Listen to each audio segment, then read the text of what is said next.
Hello, you cheeky ducklings, and welcome to another CranKy Ducklings Sea Duckling Open number 106. See, I did not have to look. I do have to look to make sure I did not fuck it up. Hey, it's 106. I am your host, of course, Steelmold. Still like the metal. Mold like the thing you put the metal in so that it retains its shape when it cools down. And joining me on production, as always, our very own 16th Squad Sanseki, otherwise known as Kuro, otherwise known as Group, hero of the wasteland and savior of esports. It is Group. She will be responsible for observing, streaming, just occasionally changing the camera and stuff. She doesn't do a lot, as we've established in previous casts. And we are setting up our very first series here for you today. It's going to be RadAir versus nobody. Can we find someone to play? It's just RadAir. There's nobody. There's RadAir and then there's nobody. What? Oh, nobody's a person. Okay. Tan. Hey! Let's see if our players are ready. This is the level of entertainment you're in for today. If you're with us.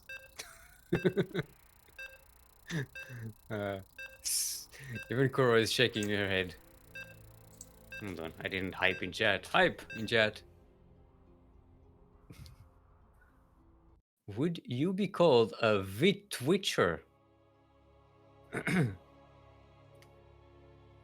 No, because I'm not like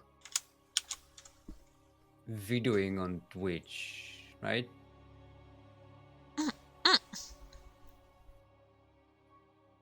Also, I'm not an anime girl. Sorry to disappoint everyone, but I'm not an anime girl. Oh, don't click. I almost clicked the loading screen, and you know how dangerous that is. Sometimes tends to crash the game. Anyway, our starting map is Romanticide. We are going into a TVP, so hopefully we'll have some interesting game here.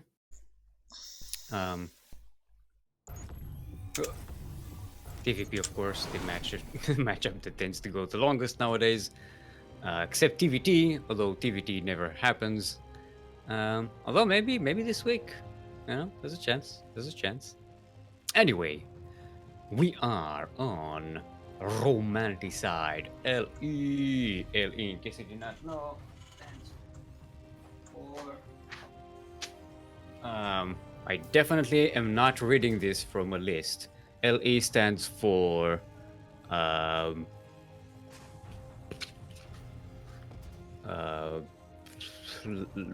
lifelong emergency, otherwise known as live.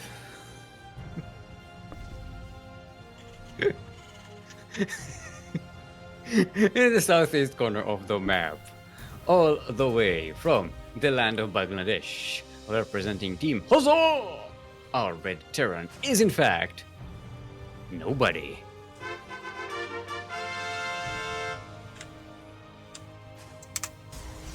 And in the northwest corner of the map, all the way from the land of Australia, it is our yellow Protoss. Give it up for RadAir.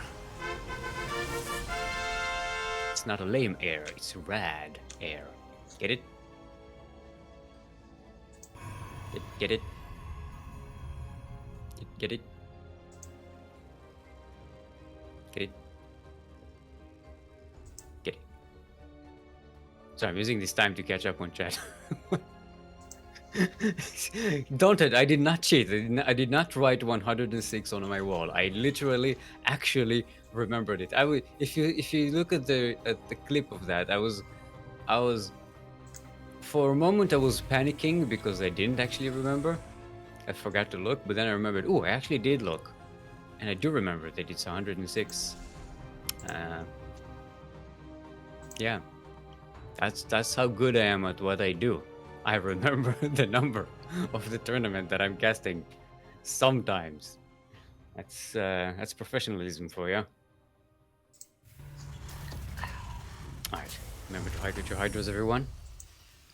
Sorry if I seem a little bit groggy. I overslept. I took a nap before the tournament. Like, I'm talking about 2 hours before the tournament. I went to rest. I can take a short nap. And then I woke up 20 minutes before the tournament starts and I'm like, oh crap. I didn't eat lunch. I'm not ready. And I sound a little bit like Barry White. So, anyway. Looks like this game is ramping up as fast as I am. We do have a robotics facility on the way for RadAir. Nobody went with a 111, so everything is pretty simple. Looks like it's going to be a Helion drop, Halloween drop, Helion thingy. Although, actually no, maybe you need more Helions for that. And Stalker comes in. Gonna get burned by a Helion. Didn't actually kill anything. Oh, distracting the mule. The mules, they keep watching. Can we watch? Can we keep watching? Yeah, you can stay and watch. No, get back to work. What are you doing? It's like that one Marine came in to to shout at them. That was a scene. Alright, 2 more access for nobody. And by that I mean the Red Terran, who's named Nobody. They are somebody. Don't diminish them just because they are nobody. Didn't we have a player called Zero at some point? I vaguely remember something. Zero White, yeah. So we need we need a matchup. Zero versus Nobody. This is the most unhyped match of it. Alright, nice by Nobody here, delaying the third base of RadAir a little bit. Almost getting that probe. Not quite. A Raven is on the way for Nobody, which is great. It usually does well against the robo units. You know, you can interference matrix them. It's gonna be pretty nice. And there is that. I was just thinking about where's that robotics bay, because we want some Colossi. And there it is. Okay, Raven just about manages to help catch the observer. Nobody is going full-on anti-vax so far. So that's a bit of a dangerous situation to be in when you go full bio like that. Especially if you're going to go up against Colossi. There's the Twilight Council one for RadAir, so we're gonna see what we're gonna get. I'm assuming Blink, because there are a lot of stalkers out on the map. No, it's actually Charge. Alright, Charge and +1 armor. That's pretty good. That's gonna help a lot against the bio. I'm assuming it's gonna be Archons at some point as well. Don't have Templar Archives just yet. It looks like RadAir is going to go for a full-on beef wave, which tends to do pretty well against bio. How many tanks do we have? We have a couple of tanks for Nobody. The thing that worries me most about the Terran situation here, Nobody hasn't pushed out on the map, and they're still on 2 bases. RadAir has been getting away with having a third for a long time. Yeah, so Nobody is building up a third base there on the high ground, but just only now moving out, and that may be a little bit too late, because I don't know if you saw the army supplies at some point. 30 seconds ago, the army supply was double for Nobody, and now it's RadAir is quickly catching up as the production from the robo is kicking in, as more gateways are being built. By the time Nobody hits RadAir with this push. RadAir is going to have a lot more defenses. There's a Colossus about to finish. Don't have any shield batteries though. That's a problem for RadAir. There are no shield batteries. And there are none even being made right now. That's dangerous. Alright, nobody. Taking it slow. Sieging, leapfrogging the Widow Mines and the tanks. RadAir does have that observer over there, so we can see what's going on. Bio is pushing up the ramp. Not all of the Bio is engaging with the army though, and the tanks are unsieged. This may not have enough firepower. Nobody is actually slip here, but it seems to be enough. Interference matrix on the Colossus. Flank of charge lots coming in. That might actually help RadAir hold here. RadAir is in a decent position. As long as they don't lose this Colossus here, they should be okay. Another wave of charge lots should be... Oh wait, the Colossus died? Where is it? Oh, he died. Okay. I thought I didn't see it in the lost units tab. So far, not even a lot of probe kills here. So this is okay for RadAir so far. This attack did not do enough damage, and the and RadAir is banking up some charge lots, getting a couple of Archons and Immortal, and will now, I'm guessing, push and clean this up. Yeah, pushing up from all sides. Charge lots jumping on top of the tanks. An Immortal goes down to the Widow Mines, which is a bit of a shame, but yeah, the wave. The beef wave is here, and the entire Terran army gets cleaned up. Does eventually lose 21 workers, but still about 10 workers ahead and has that third base. Nobody still hasn't set up that third base while this was going on. So all in all, this attack for the Terran did not do enough damage, I think. The trade in terms of resources was good, but the trade in terms of like game potential was not. I mean, RadAir still has all this tech, still has the 3 bases, now has a big... Oh, that's a lot of High Templars. Oh boy. Oh, that's a lot of High Templars. Now, they don't have a storm or anything, so they're all going to be Archons, I'm assuming. And that's going to be a lot of Archons. It's a lot of beef in that beef wave. A 4th base goes up for RadAir. Nobody is getting a Ghost Academy, so should have EMP available. It's going to be helpful. I'm kind of surprised that RadAir isn't going for Storm.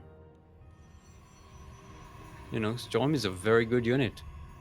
You've seen Storm just decisively end so many TVPs in favor of the Protoss. It's like, I'm surprised players don't take it more often.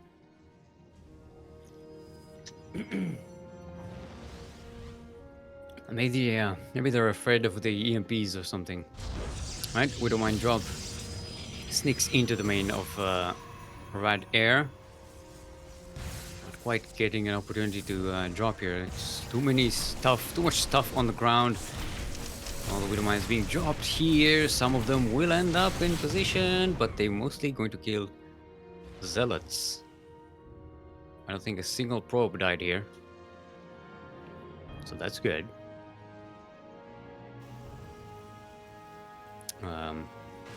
Still, the armor supply for nobody is quite frightening. Now there are Marauders in the mix, Liberators as well. Even the Ravens have been remade. And we're seeing a lot more starports going up. They're all with reactors, so I'm guessing nobody's switching to Mass Liberator here. No cybernetic, not cybernetic core, fusion core, the other core, you know. Goddamn buildings and the same names. Not cybernetics core, not reactor core, fusion core. Yeah, you want to get that Liberator range if you're going Mass Liberator. It's a real game changer. keeps the Liberators away from the, especially against Archons, because it keeps the Liberators away from the Archons. And, you know, the Archons will die before they manage to even get a shot in. Depending on the, you know, situation. All right. Rider is coming in. No Immortals, no War Prism. This is not as strong a Protoss army as could be, setting the Zealot ahead to die to the Widowmine. We're gonna jump on top of this third base, immediately clean it up. Nobody is going for that fourth base of RadAir in a bit of a base trade. Because, yeah, nobody just cannot defend against this right now. The starports are going to go down. This is very important. This is, nobody was relying on this to fuel the production for the next phase of the game. Rather already evacuating all the probes from this fourth base. I like the Widowmines here and the Liberators sieging up on the the third base at the same time. So the fourth base should probably go down. Rather will not have enough to defend against this. This is a very strong Terran army. Oh, all these Zealots dying to the Widowmines, and there's nothing much left to defend. More charge lots are warping in, being warped in. More High Templars to be made into Archons. Ryder needs to consolidate a bigger army before mounting up a defense. Both players are now on two bases. Ryder coming in from a flank from all sides against the Bio here, eating up a lot of Widowmine shots, some EMPs as well. Liberators are not in a position to help this army though. So the attack gets pushed away. There's one shield battery. I was about to check if there's a shield battery anywhere. There's one shield battery and it's at the fourth base. It's depowered. Ah, come on, right there. You have you have such an overpowered defensive structure, especially when you go with Archons. Like, yeah. But there's no overcharge to worry about, no shield battery to recharge, nothing. It's just charge lot running into Widowmine shots. Nobody just needs to kite back, let the Protoss army die, and then push forward and do damage. And Ryder is just sending wave after wave after wave, and just a couple of Widowmines kills every wave. Okay, now using the lone Zealots to bait friendly fire into the Terran army. It's a pretty nice way. Oh, jumping on top of the Widowmines as they are unsieged, but yeah, see, they clean up everything so fast.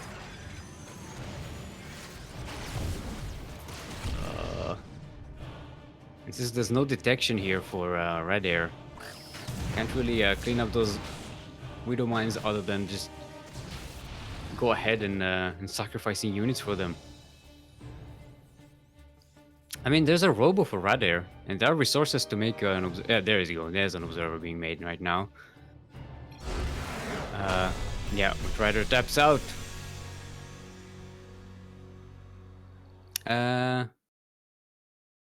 Yeah, nobody just had way too much. Just too much army.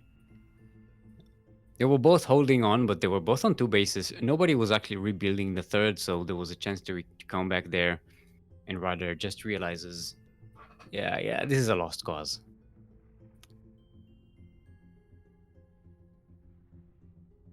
Yeah, the biff wave against the Widowmines is kind of difficult when you don't have the when you have a Colossus there. Colossus with Thermal Lance and an Observer can easily clean up those Widowmines from a safe distance. And without that, you're kind of screwed, sending wave after wave and dying all the time. All right.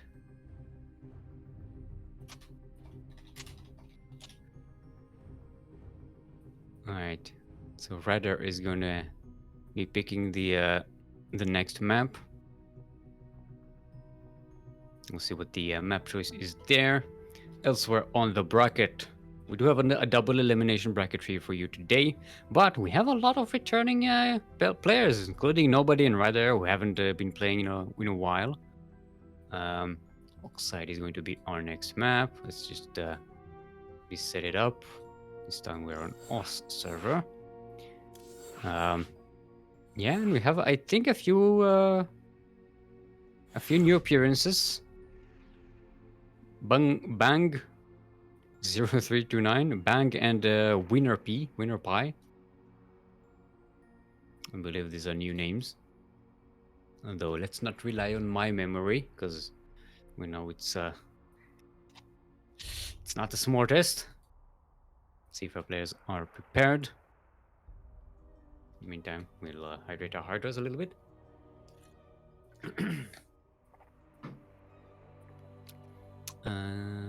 Yep. Let's get to it. I'm already running out of water. This is a bad sign. It's gonna be a rough one. Huzzah! If nobody wins, does that mean it's still 0-0? Yeah. Don't it? No. These are the kinds of puns I like.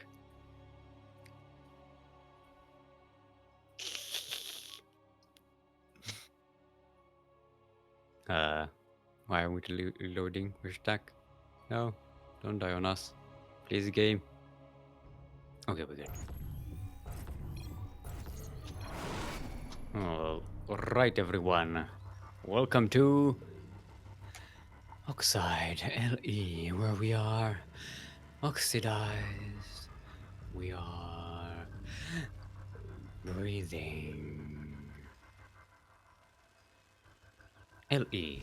LE in here, of course, stands for livable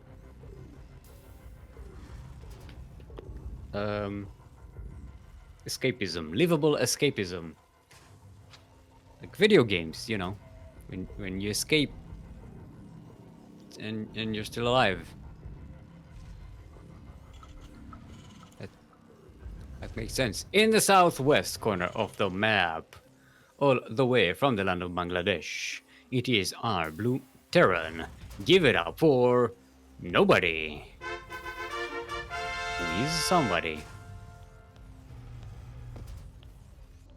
And in the northeast corner of the map, all the way from the land of Australia, give it up for our red Protoss. It is RadAir.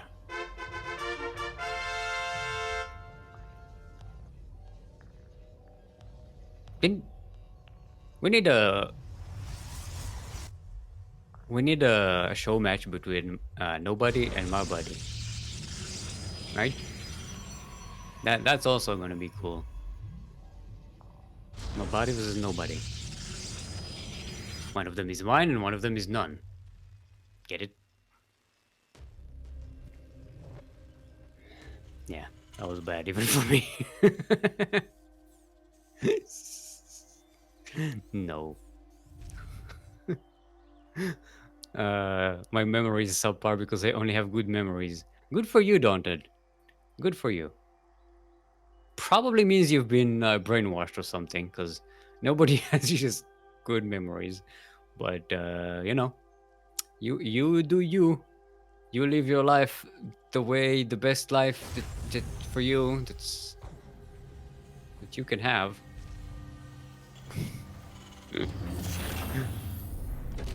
Alright, so we're gonna have a reactor barracks here from nobody. After the Reaper goes out, I'm gonna get one probe kill, which is nice. Immediately gonna get chased away by the Stalker. It's a pretty similar opening to what we saw in our previous game.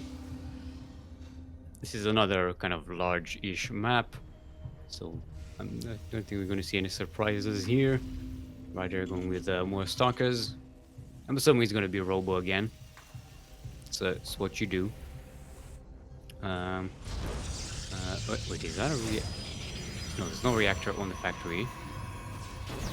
Now, last game there was only one Hellion coming out. I'm assuming nobody was going for a Hellion drop, but then kind of changed their mind at some point. Because I don't know why you'd get like one Hellion, other than if you're going for a Hellion drop and then it's stopped in the middle. But no, it seems like nobody's doing it again. Getting that one Hellion. Maybe it's against the Adepts, because it does do a little better against Adepts than Marines. Could be. Alright, this time RadAir pushing him with a couple of Stalkers. This time is going to get some kills out of this. A couple of SCV kills and a Marine. Not bad.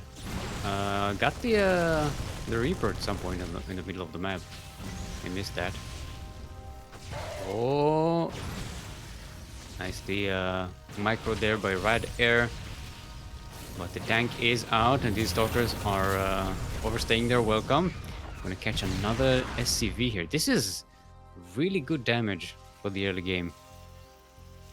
3 SCVs, 3 Marines, and the Reaper for 1 Stalker. That's a really good trade. At this stage of the game, it's fantastic. So RadAir getting more Stalkers. Starting out with an Immortal from the robotics facility. Nobody is getting Medivacs at this time. Not skipping the Medivacs. Though it does mean nobody will not have a Raven this time. I'm assuming this means nobody's going to push a little earlier. Although, wait, they are getting a 3rd base already. So maybe not. Tank drop? Tank Marine drop? I don't know. It'd be a nice harassment. Especially before Stalkers have Blink. Once Stalkers have Blink, it's kind of, useless, but yeah, okay. Medivac, it's gonna be a Hellion and a couple of Marines. And I say a couple, I mean 6. Because that's what English words mean. I can't be brainwashed. Light is always saying how dirty it is. It's the cat girl's fault. Hashtag blame the victim. Content. Wait, aren't you the cat girl? Yeah, you're a cat girl on Final Fantasy, right? So, I don't know. You be you. He's showing me off that the Aussies in the north part. Yeah, in Australia, everything is upside down. See, in Australia, the Aussie is actually in the south side of the map, right? That's thonking, that is. Alright. Dropping to the 3rd base. Hellion. Go chasing probe, Hellion. Chase the probes. Oh, they were all bunching up. Would have been a golden opportunity, but yeah, now the army is here. Nobody has to hop to the next base. Say, RadAir in both these games has been pretty good at evacuating probes and controlling them, doing the harassments and the attacks. Although no response here. They're dropping the main. This is one Marine. Look, wait for me! No! There's still room on the menu. Like, why did you leave me? No. Alright, 6 gateways on the way for RadAir. Charge is already finished, +1 armor is about to. It's gonna be another powerful beef wave. We only have a couple of Immortals. No Colossus this time. There is no robotics bay. Alright, nobody dropping again, getting 3 more probes. Getting some good harassment damage here that we didn't see in the previous game. Although RadAir has been on 3 bases for a while, so quite a bit ahead in terms of worker supply. Nobody now setting up a 3rd base. The harassment is coming into the main base of RadAir. Got sniped though, so not going to be doing any damage anymore. No other medivacs. Yeah, nobody is going antivax again, which is pretty dangerous. There is a shield battery this time for RadAir. And oh, the wave almost surrounds the Marines, forces them back. The tank gets sniped. This tank is unstaged, has to run away. Everything is going to be running away. Not even starter stepping. This is just. This is so rough. And this time nobody went without Widow Mines, so the charge lots are basically unchallenged. Even though they're so low in health, they're still doing a tremendous amount of damage. And the Archons are still alive, the Immortal is still alive. The third base is going to get died here. And RadAir is taking a fourth base, this time going with Storm. There are no High Templars though. You gotta have High Templars to use Storm. You gotta bank up some energy. And there's that robotics facility. No, robotics bay, the other one, you know. Nobody's getting some ghosts. Actually, not getting any ghosts. There's a Ghost Academy and there's a EMP upgrade being researched, but no ghosts. So there's EMP upgrade and there's Storm, but there are no ghosts and no High Templars. this is the best counter that isn't needed to a counter that isn't needed. That's so weird. Alright, RadAir just brute forcing their way up the ramp. There's a tank on the high ground now going to go down. GG is called in RadAir. Going to be evening up the score. We have ourselves a sideways 1-1. Alrighty then.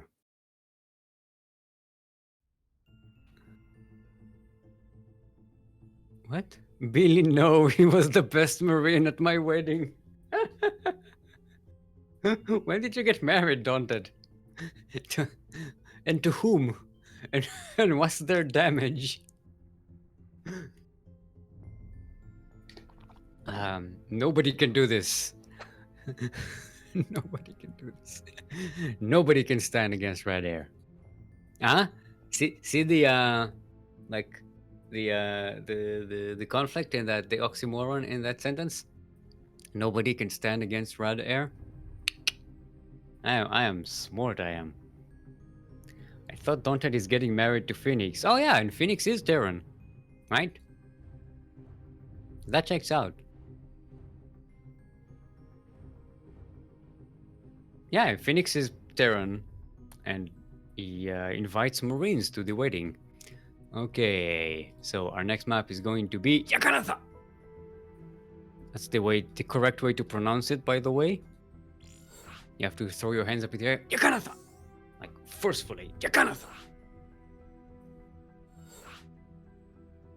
I've decided that is the way to pronounce it, and that is the way I'm pronouncing it. Alright. Let's see if everybody's prepared.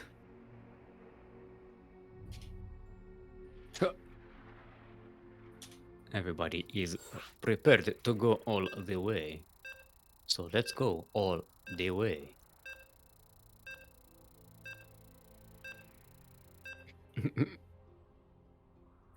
Alrighty then.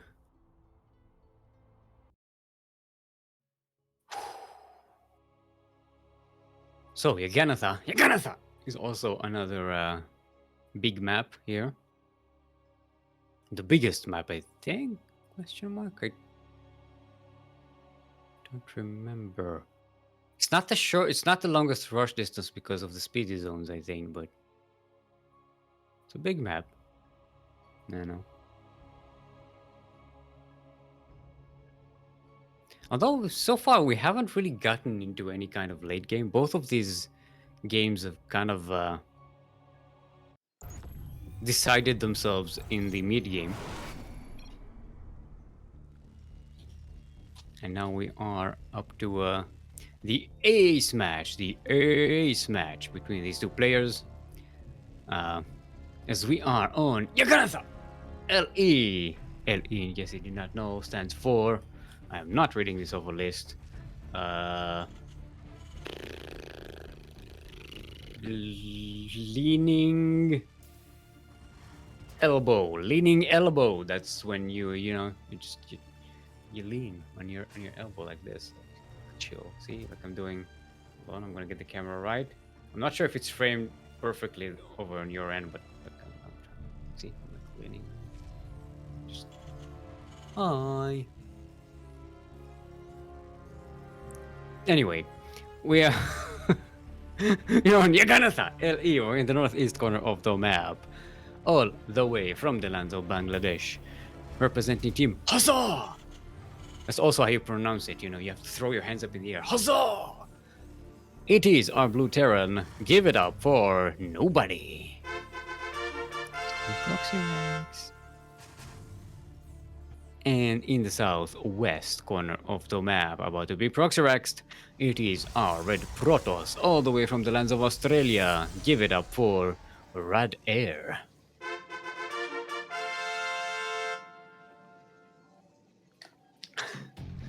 I am not an oxymoron. I am just a regular moron. Fun fact, I recently learned about a band called Moron Police. There's no genre for what they do.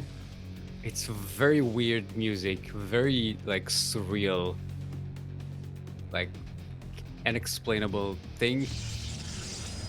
I highly recommend. Yeah, they're very weird, but pretty good. Called Moron Police. I like the name of the band, you know, more than anything else. Alright, it's gonna be Marauder Proxy. Ooh, doubling down on the proxy, getting another barracks there. That means nobody is gonna go pretty all in from this, right?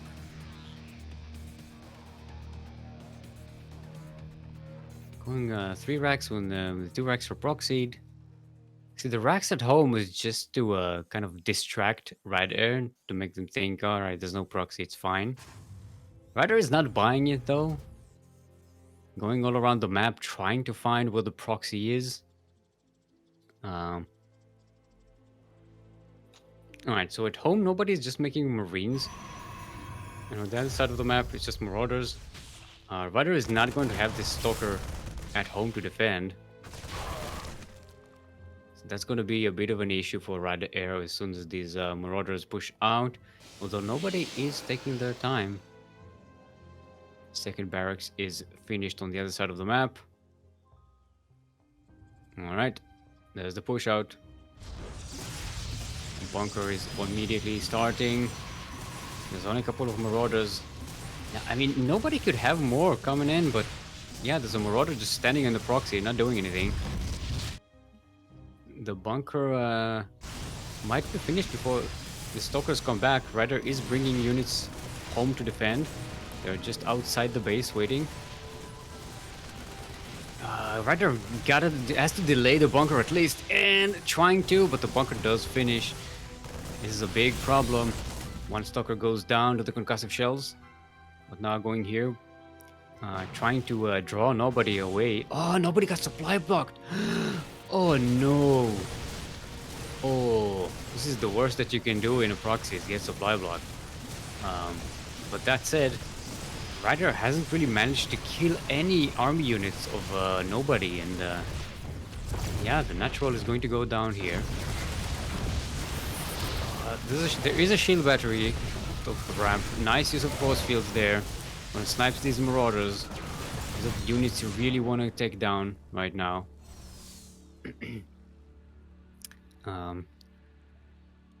So far RadAir hasn't lost a lot of probes.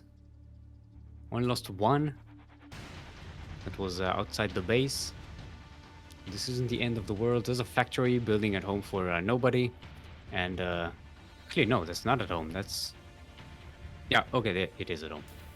For a second I thought it was at the proxy, but no, I was just imagining things on the minimap. Don't mind me. Alright, nobody going to push up the ramp. The first field was a little bit too late. It did not split the army well enough, but it does prevent the army from retreating. forcing nobody to push even further up. The shield battery overcharged, keeping all the Protoss units alive, and all of the Terran army is going to die. It didn't even kill anything here at the upper side of the ramp.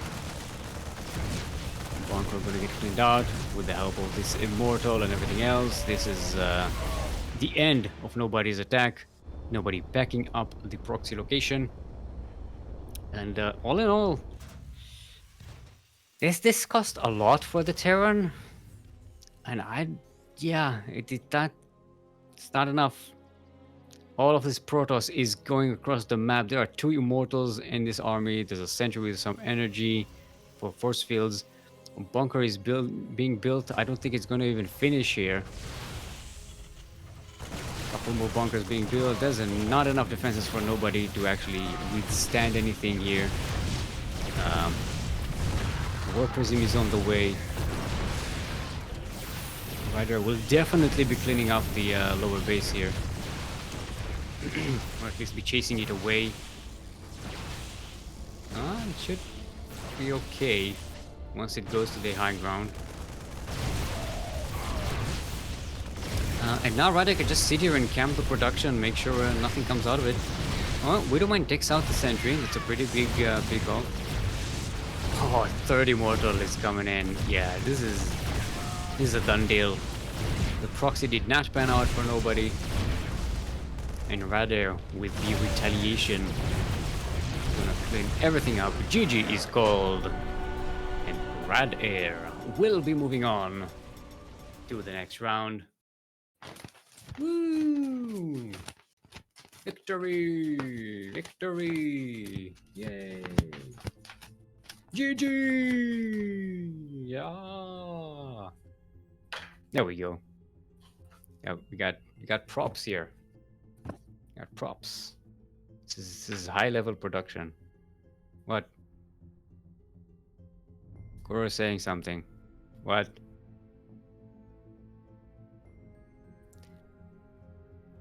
I told you it takes a while for scenes to switch. Yeah, but I thought I had enough time. I thought I timed it well enough. Anyway, I flew the flags and you missed them, so blame Kuro. Let's do a replay, okay? I have victory flags. That's how dedicated I am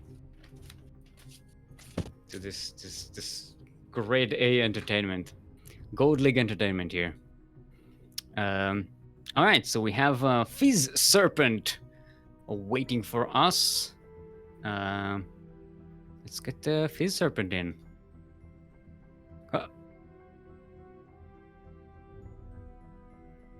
Let's move up. FizzSerpent is from the land of Canada.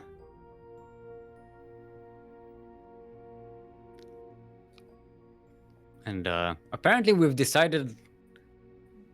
Oh, living in Oz. Okay.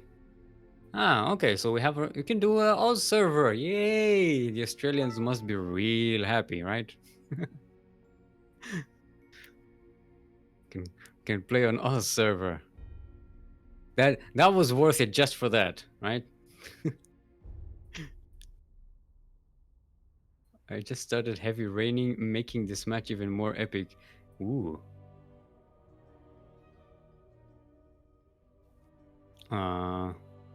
Still love the cardboard little stars? What are you talking about? Alright. Our first map is going to be 2000 atmospheres in space. Nobody has the cardboard decals on units. What do you mean? A lot of people have those cardboard decals on units. Eh? Eh?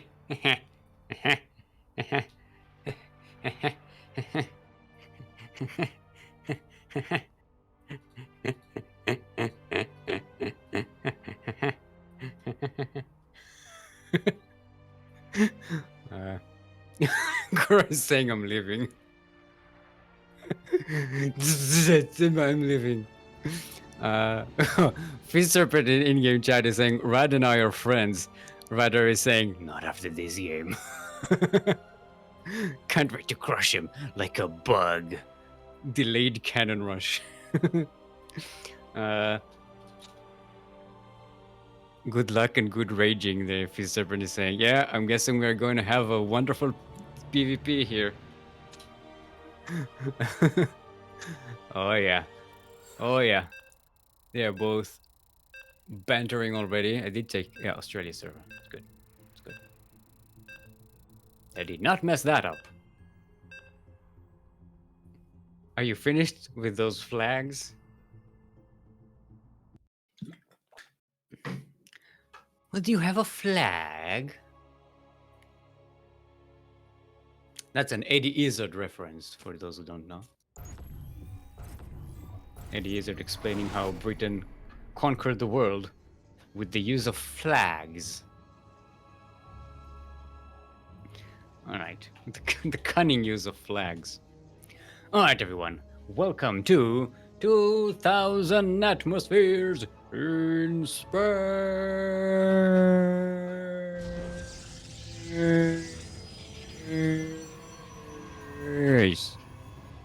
LE.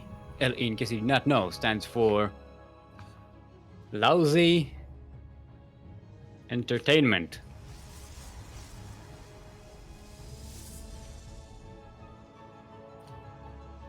I mean, it does. It is. In the southwest corner of the map, all the way from the land of Canada, living in Australia, it is our green Protoss. Give it up for the FizzSerpent.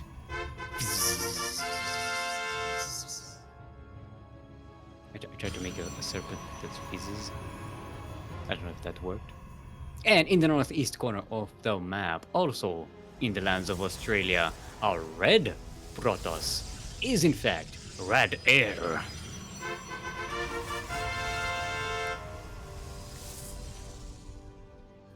I like that quote. What do you mean? Steelmold 2021. What? I think that's Steelmold from every era, in every year, just all the time. Just what do you mean? Huh? Hey, shout out to Lord Loken in chat as well. Hello, Papa. Papa? Papa Loken? Alright, what do we have with this game? This is a PvP. So, you know, it's gonna be, it looks like it's gonna be sane for a while. We've been promised cannon rushes, but so far none have come. FizzSerpent is setting up a proxy pylon. RadAir does have a probe in the natural base of FizzSerpent, so there's potential for shenanigans there as well, although that's usually mostly for scouting. So RadAir is starting with a couple of adepts, FizzSerpent with a couple of stalkers. Oh, and we have a third gateway on the way for FizzSerpent. Oh, no, it got cancelled and got switched to... Oh no, it didn't cancel, just a robotic facility was just added. And that is a proxy location, which RadAir doesn't know about just yet. Actually, wait, no, RadAir does know. Because there's that probe in the third base. So RadAir definitely knows about this proxy. Does know about the robo facility, but knows about the proxy. So a couple of adepts, they are coming back. I don't see what they can do here though, so maybe it was a bit of a mistake bringing them back. They could have done a lot more damage killing probes in the main base of FizzSerpent. Oh, that adept.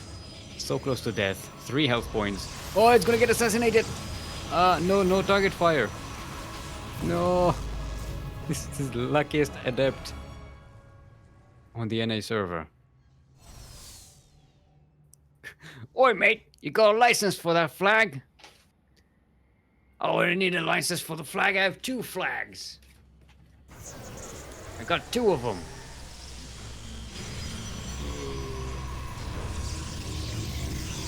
No, I can't release them yet. We don't have a victory. These are only used for the winning of a series, for the series winner. They earn the flags. Flags.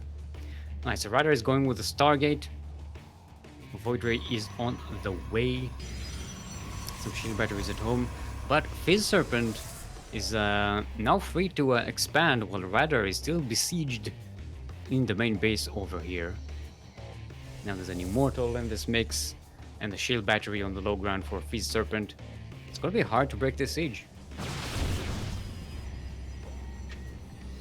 Alright.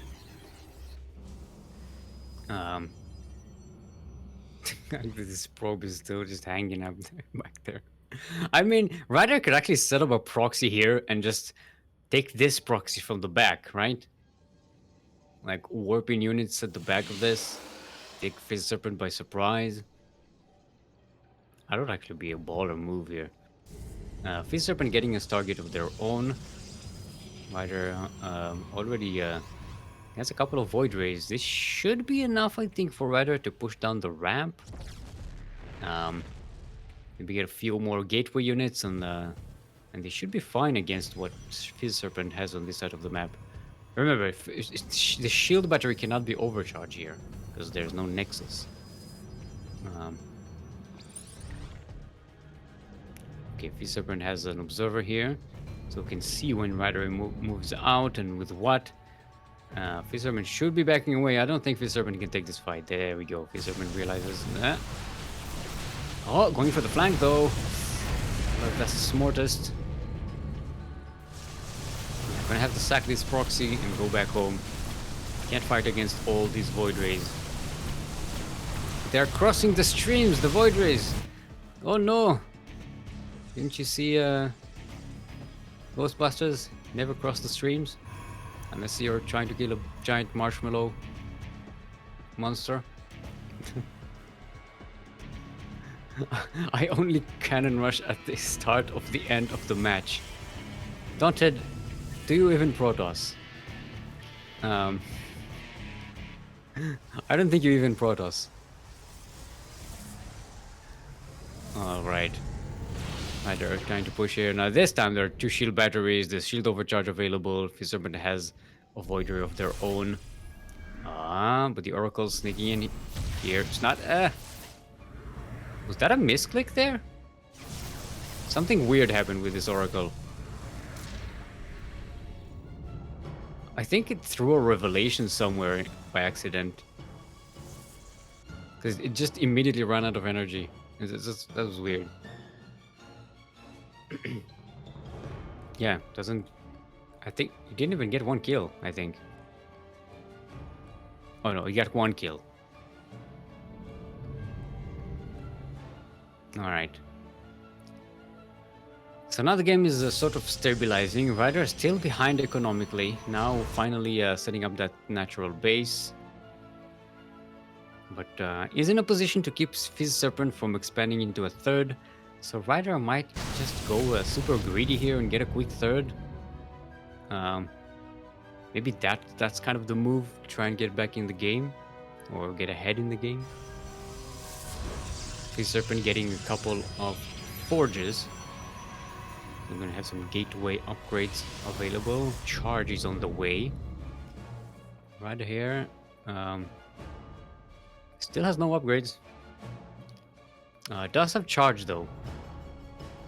And no warp prism. I mean, if there was a warp prism, you could just warp in some charge lots into the main base here right now, but yeah, that's it. That's just done. Okay, a couple of Void Rays coming in to defend. 3 Void Rays should be winning against the 2 Void Rays. Unless reinforcements come in, which they do. Ooh, FizzSerpent actually lowers the amount of Void Rays RadAir has to be done to 1 in total, yeah. So RadAir going to be switching out of the Void Ray race here. FizzSerpent going to continue with the Stargate production. See, Templar Archives on the way for a red Protoss and a 3rd base. FizzSerpent might be in a position to challenge that 3rd base though. Chartros, they don't do well against Void Rays, you know. They tend to not be able to do anything against them, other than distract them. Alright, FizzSerpent getting a third base of their own. Still slightly ahead in the worker supply, our green Protoss is. It's gonna be Blink for FizzSerpent. And a +1 armor, +1 weapons. So FizzSerpent gonna have a pretty beefy, strong gateway ground units. Great ground army, I mean. With some nice backup by 3 Void Rays, some Oracles. RadAir is going to go with Archons and Charge Lots. Now, Charge Lot Archon is pretty good in PvP, so you know. There's that. That probe is still standing there. It's been there the entire game. It's just staring at the minerals, staring at the cliffs, thinking, pondering. I wonder what the meaning of life is. Am I actually sentient? Am I a robot? Am I a living being? I mean, I want to eat minerals, but I have to follow orders, and I have no will of my own. So am I sentient? I am doomed to just stand here staring at the cliff. Alright, Oracle going on a suicide mission. It only kills 3 probes, so not the best sacrifice here. It does get a good scout of RadAir's base though, so there's that. And FizzSerpent is going with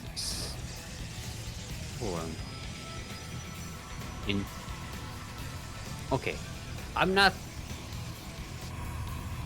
the biggest expert on this game, but correct me if I'm wrong, but Storm in PvP is kind of useless. So it doesn't really do as damage to Protoss units as it does to like Zerg or Terran units that are much more squishy.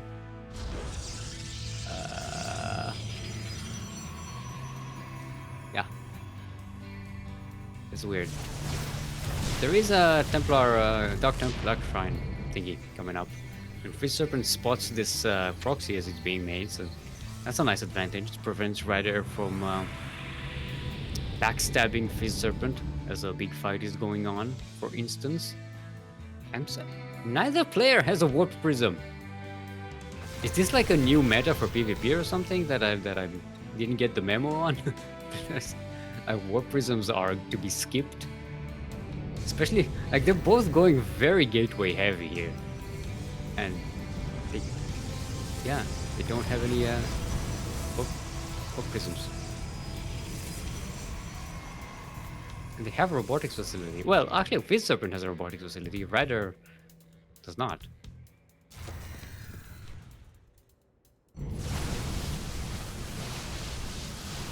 Alright. Ooh, that was a nice distraction by RadAir there.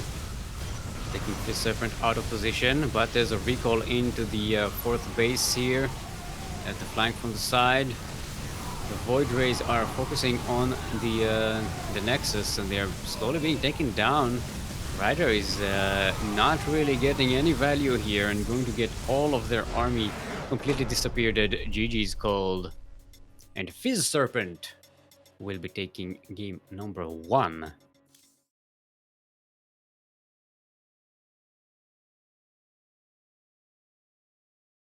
Yeah, that was a bit of an ill-fated attack there. I like the distraction, it kind of worked, but yeah, the Void Rays I think were focused a little too much on the Nexus and were just not taking part in the fight. What are you saying, group? I'm looking at you typing. You can see my Discord screen is over here. The last flight was blinding. Yeah. Welcome to PvP with Archons and Void Rays and just lasers all over the place. Yeah. Bzzz. Why didn't they just eat the marshmallow, man? That's a lot of marshmallow. You know. That Marshmallow Man was big. Kuro healthcare is already through the roof. There's no such thing as Kuro healthcare. She doesn't take care of herself.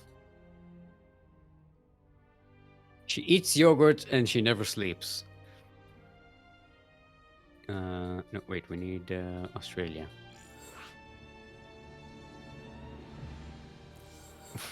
What? You just play Final Fantasy all the time. That's your existence. Final Fantasy and spreadsheets. These are the two modes of existence that Kuro has. It's a meme. It's fine. Relax. It's not true. FizzSerpent is saying in all caps, "Friendship over." I guess their friendship with RadAir is done. I like the smack talk. FizzSerpent is like, "Go, go, go, I gotta smash this guy." RadAir wants to ban FizzSerpent for BM.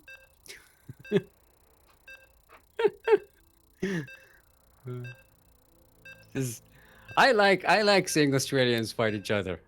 This is like a mini ANZ champs here. This is why I want more Australians in the StarCraft scenes. Australian players specifically. They know how to banter. They got the banter spot on. All right, everyone. Speaking of things that are spot on, we are on Oxide, where we are oxidized. We are breathing.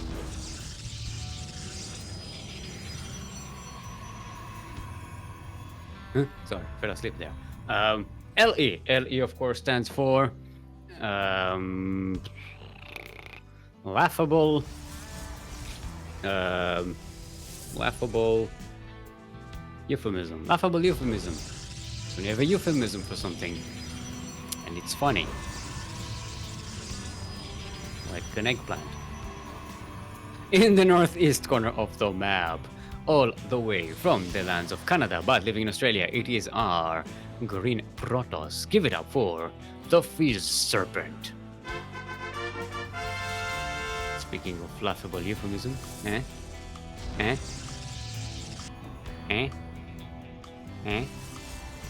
in the southwest corner of the map, about to be proxied, it is our red Protoss, also from Australia. Give it up for RadAir.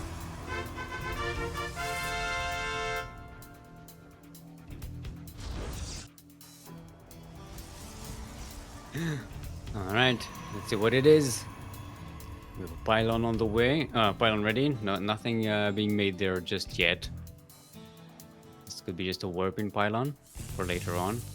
Oh! Citizens arrest here. This probe is slippery. Oh!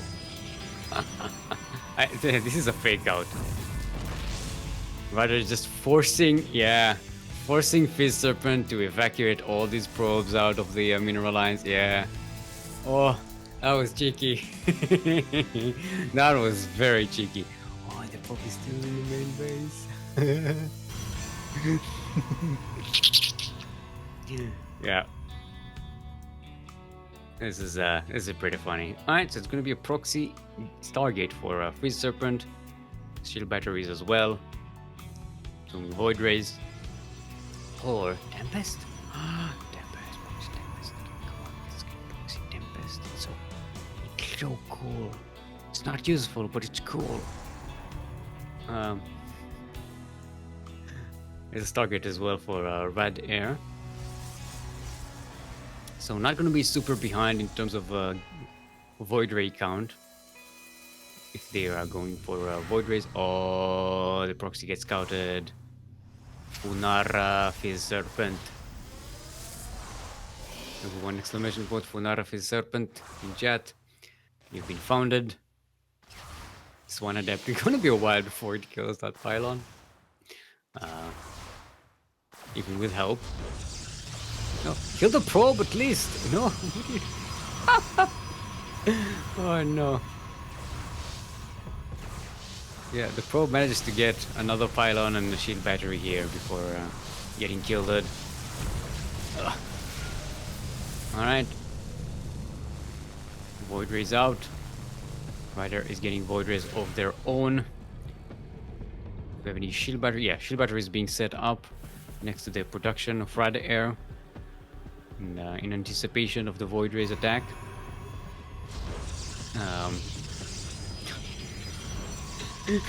Lord Locking asking how many subs does it take to fill the jar. Asking for a friend. For those who don't know, Lord Locking has gifted like 350 subs to the channel or something like that. Let's see, does it say on the thing? Yeah.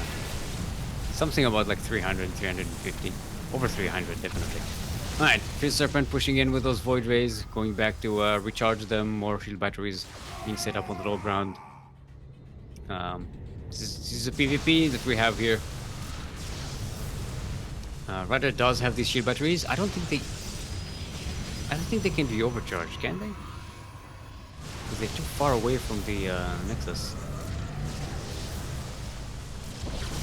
Okay, one shield battery goes down, but it was already depleted anyway. It seems like FizzSerpent is in a position to let this escalate. What is this adept doing there? What? What? Oh, and RadAir loses their Void Ray. Yeah, and FizzSerpent is gonna snowball this right from now on. Yeah, GG's gold. And FizzSerpent is the winner here.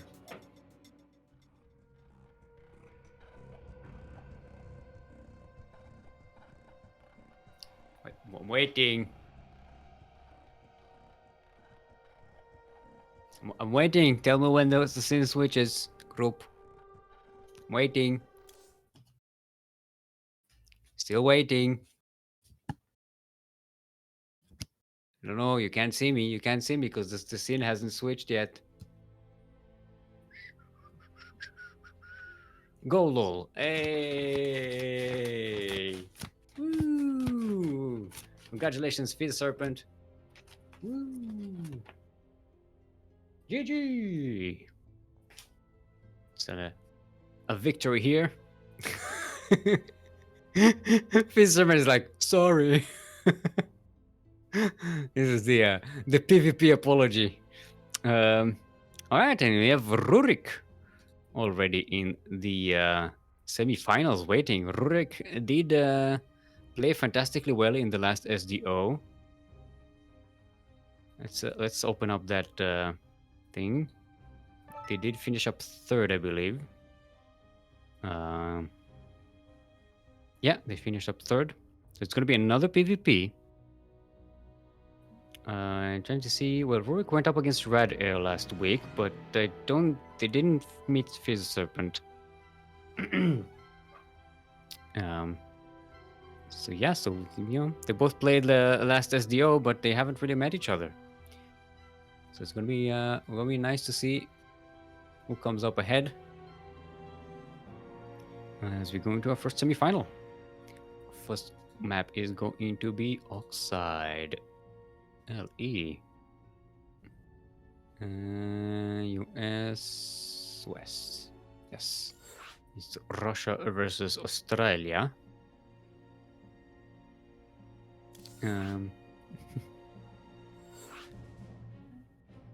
Does it have an overflow contingency? It's about this jar, bro. I think the contingency is that you have you can redeem a thing that lets it just splash about. Like, oh, not splash about. It empties the cup and then just drops everything back, and some of it will spill out. It's a very inefficient method of keeping track of subs and stuff. All right, Ryrik is asking for a moment. So I'll take this time to tell you about our Patreon page! Patreon in chat. We'll send you to our Patreon page if you would like to support us. You can pledge to support with $5 or more. You will get access to our subscribers only chat in Discord, where you will get to hang out with the Ducklings, in voice chat and special sub chat. And also, you can play team games with us. Sometimes when you play team games, you can help Yakuzaku with his homework. And very importantly, replay packs. That's right, replay packs from the many professional tournaments that we are either organizing or are involved in any way, and we have permission to share, like the Latin American tournaments, Grand Platypus Open. So, if you want replays from very high level professionals, exclamation point Patreon in chat. We'll send you that link. You can also subscribe to our very own chat here. Not chat. So what I'm looking for, channel. It starts with a ch. It's the same thing basically. You can subscribe to our channel right here on that Discord. Twitch. Yes, this Twitch. You get the same benefits as well as emoticons. My favorite emoticon combo is, of course, the duck farts. That is, you have CranKy for duck and afterwards CranKy for fanfare, and you have duck farts. They go. Quack. Pretty sure that's not how ducks fart, but. All right.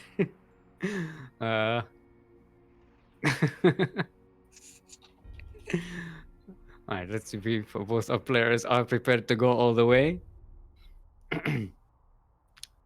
Hey, 16 squads are there. Redeemed splash. Yes, there we go. That's what, 50,000 points? Come on.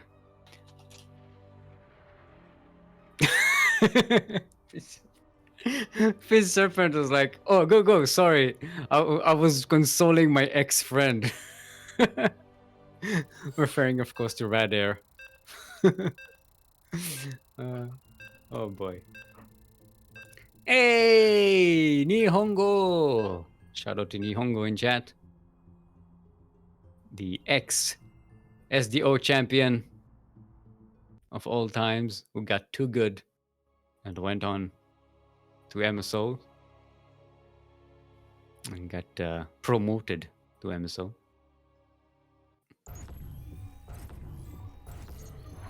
All right, everyone. Welcome. Fine, it's 20k now. Yes, see, we lowered the price. We got the price of a splash lowered. There we go.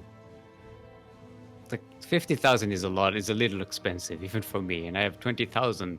No, 200,000. 200,000? 200,000 points. Anyway, we are on oxide. And we are oxidized. We are breathing.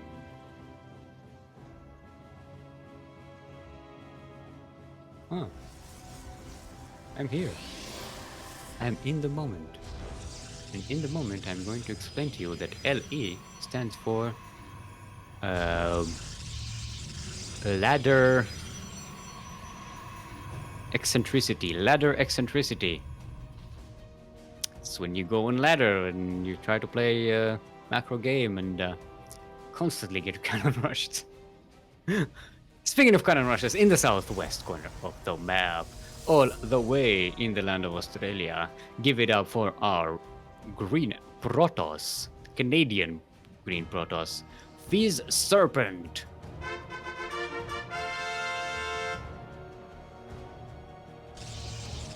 And in the northeast corner of the map, all the way from the land of Russia, representing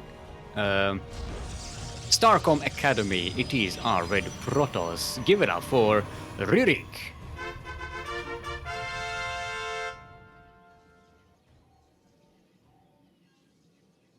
Yes.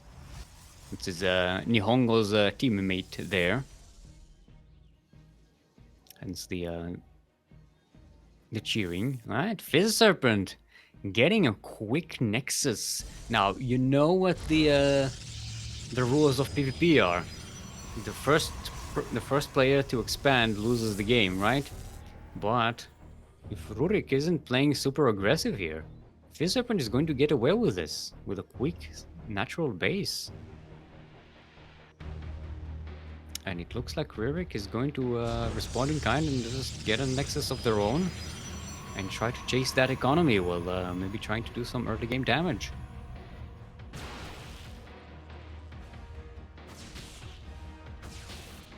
DK? Light is complaining that 20,000 is still more expensive. Wants to make it 10. So it's less than group, please. Okay. Kuro is saying, fine! See, I'm telling you, we need this chat, like, available for people to see. There's funny shit going on here. Behind the scenes. Alright, Ryrik setting up another proxy here. It's a pretty far pylon, so it's not going to be, I'm guessing, yeah, there's not going to be any buildings there.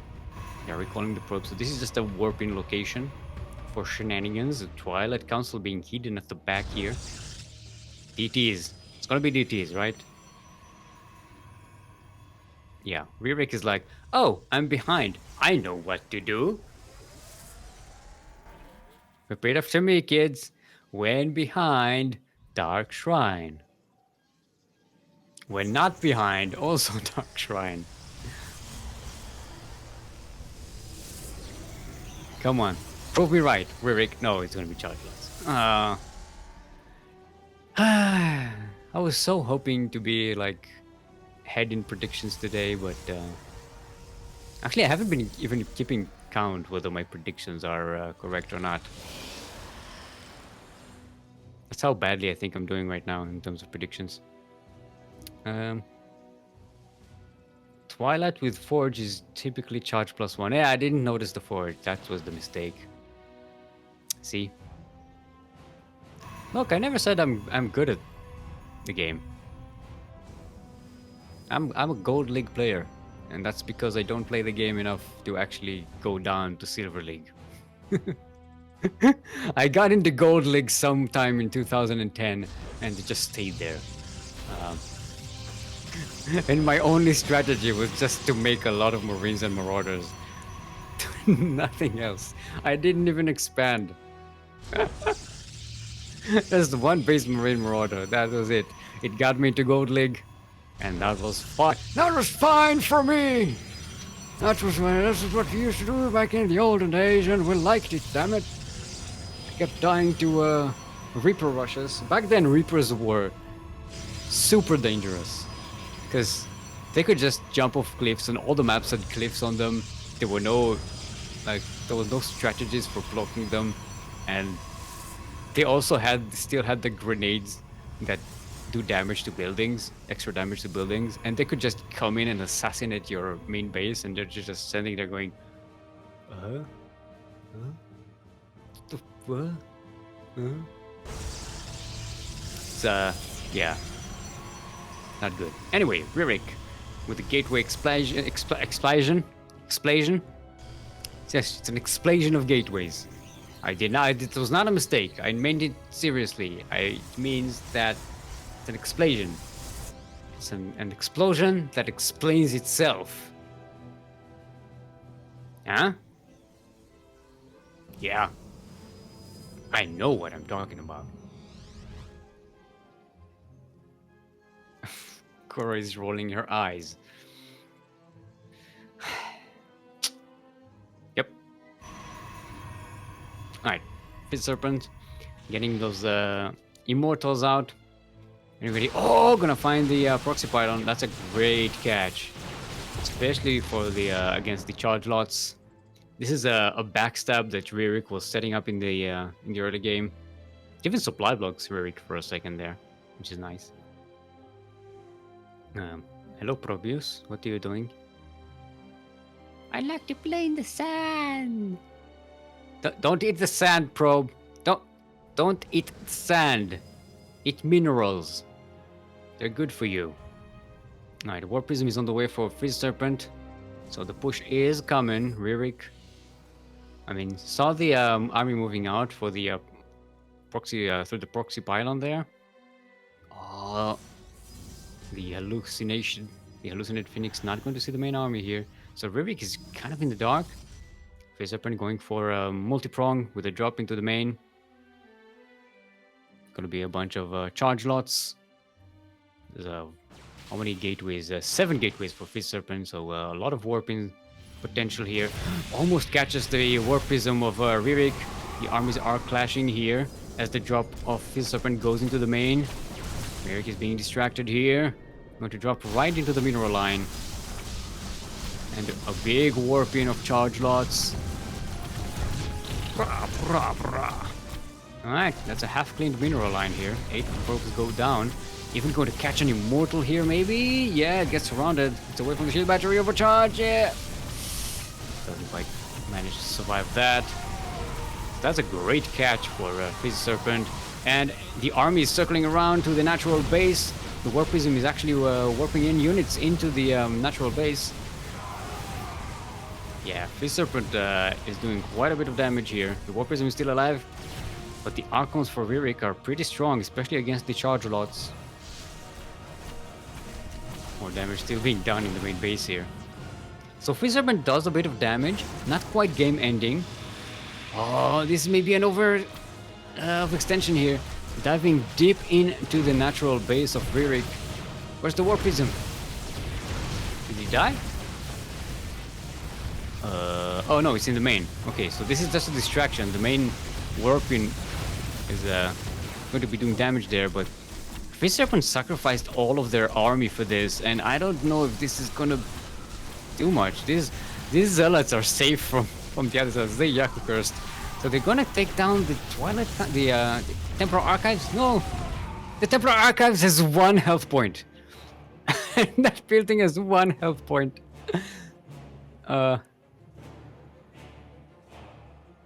Yeah, that was not worth it. FizzSerpent sacrificed Immortals and Stalkers.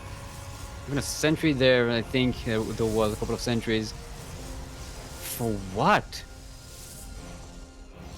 To kill a couple of buildings that are not that important right now? Ryrik still has the way bigger army. Has a huge counter push coming up here. I like sand. Stop eating the sand, probe. See? You ate sand and now you're dead. You should listen to your mothership. Alright. Ryrik pushes forward.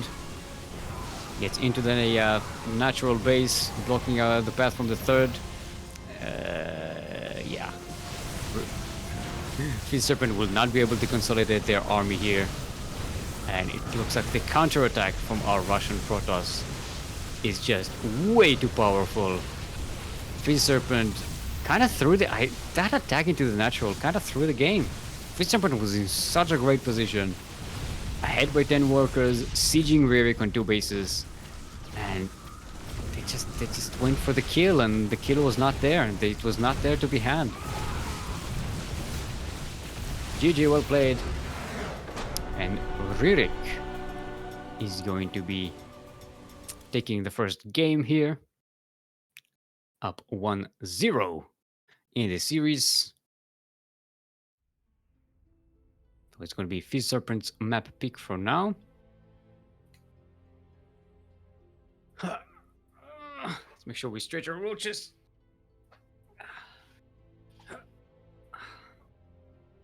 Hydrate your hydras. I'm almost out of water. See, this is how good I'm hydrating myself.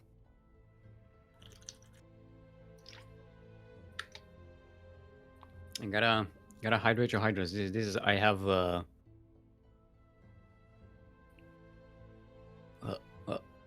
it's not showing it. Come on, focus. I have like 100 milliliters left.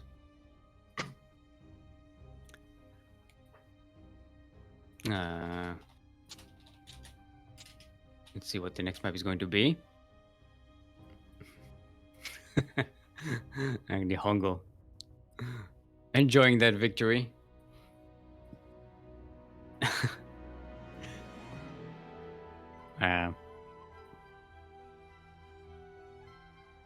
Sorry, I'm stifling a sneeze.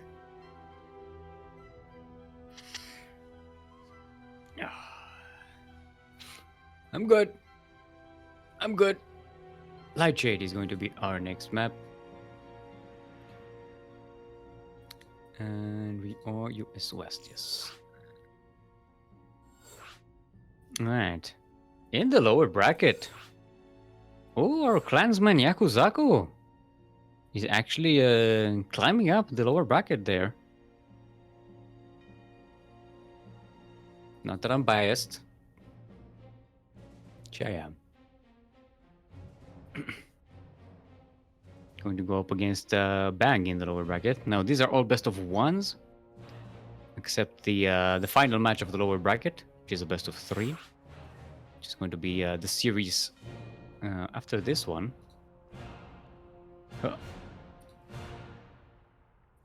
Hopefully, Yako and Bang will be done by the time we are.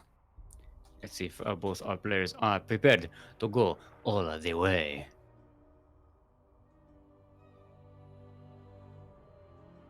Do you think I should start typing instead of ready? Just are you prepared to go all the way? And then not start the game until everyone says I am prepared to go all the way. I'll be a little obnoxious, but it would be lore friendly to the StarCraft universe, right? I'm waiting for. Every time I look I look there, I'm looking for Kuro's response to something. We have too many non-English speakers. Also, a lot of people just did not play the Brood War. You know, a lot of these players were born after Brood War came out. Yeah, and this is definitely a Brood War thingy quote. Wait, who won? Ryrik won, yes. Never mind. Anyway, we are on Lightshade LE. Lightshade, the lightest map in the map pool, except it isn't. It's just grey. Stick SC2 is 11 years old. Yeah, but the quote is from Brood War. Are you prepared to go all the way? That is from the opening cinematic of Brood War. We will soon get players younger than this game. I already casted players younger than this game, I think. No, I did not. No. I casted someone who was 12 years old. Yeah, 12. Oh, that's they're not younger than the game yet. But yeah, pretty soon. Soon TM. Anyway, we are on Lightshade LE. LE, in case you did not know, stands for Latin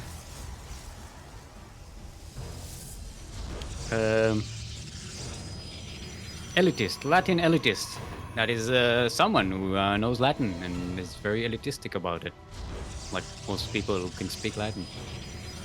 Makes sense. In the northwest corner of the map, all the way from the lands of Australia. No, all the way from the lands of Canada, but now living in Australia. It is our green Protoss. Give it up for the FizzSerpent. Like not a euphemism.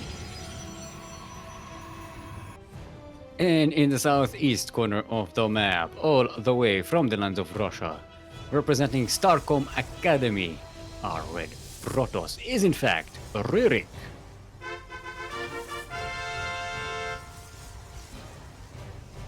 Alright, with the camera on me, because we are about to give Phoenix some quacks. We have 23 quacks for Phoenix for the resubs. Are we ready? Quack, quack, quack, quack, quack, quack, quack, quack, quack, quack, quack, quack, quack, quack, quack, quack, quack, quack, quack, quack. Quack, quack, quack. There we go. 23 quacks. Yay! Alright, FizzSerpent setting up another proxy here. This time it's going to be a gateway proxy. So, yeah. FizzSerpent wants to end the game right quick. Try to get a point on the board here.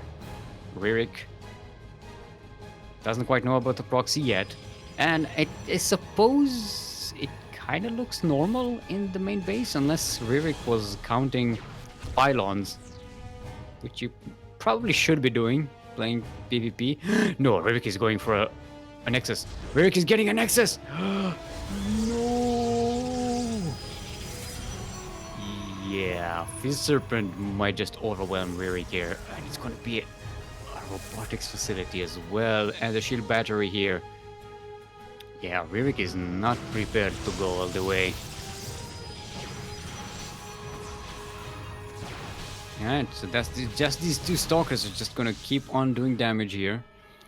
Right now it's a fight of who depletes the shield battery first. But reinforcements for FizzSerpent are coming in. Remember, FizzSerpent does have the 2 Stargates at home. Going to be transferred into Warp Gates pretty soon. Warp Gate is about to finish for FizzSerpent, so can reinforce right here on the front line. First Immortal is starting to be made. Oh, nice snipe there on that shield battery. But shield battery of FizzSerpent here is depleted.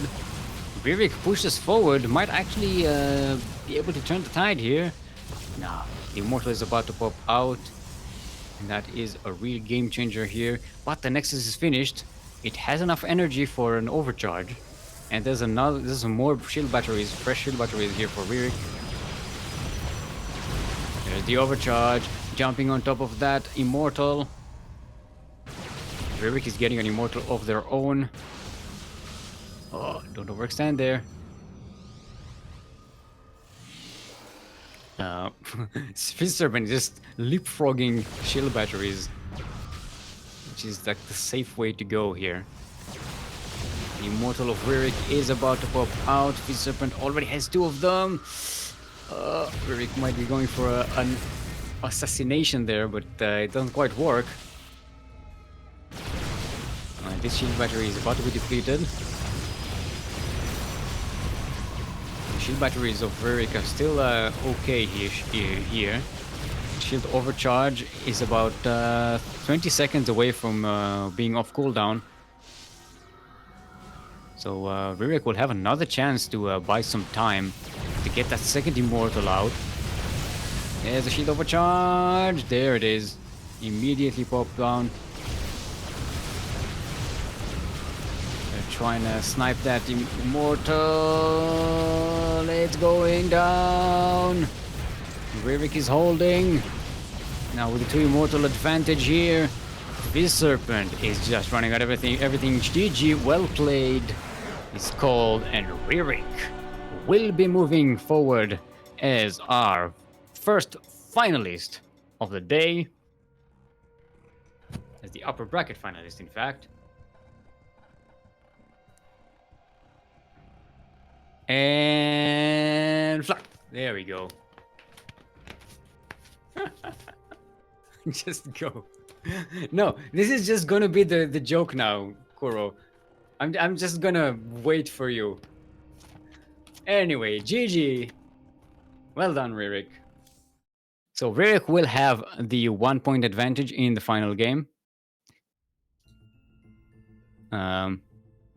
Wait.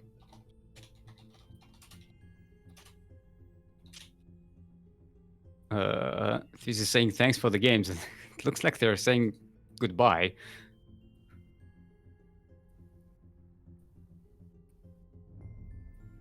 I know, can't. This sounds like I know, can't wait. All right. Wait, is it I can't wait or I can't wait? That's ambiguous. Anyway, Banga versus Yakuzaku is still playing. So we are going to take a short break, a 5-minute break, before this lower bracket final, which is going to be a best of 3. We're going to show you a duct tape in the meantime, a collection of clips from times gone by, or Yaku explaining how to install audio in your room.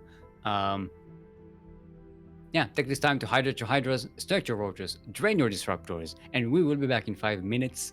Be here or I will not forgive you.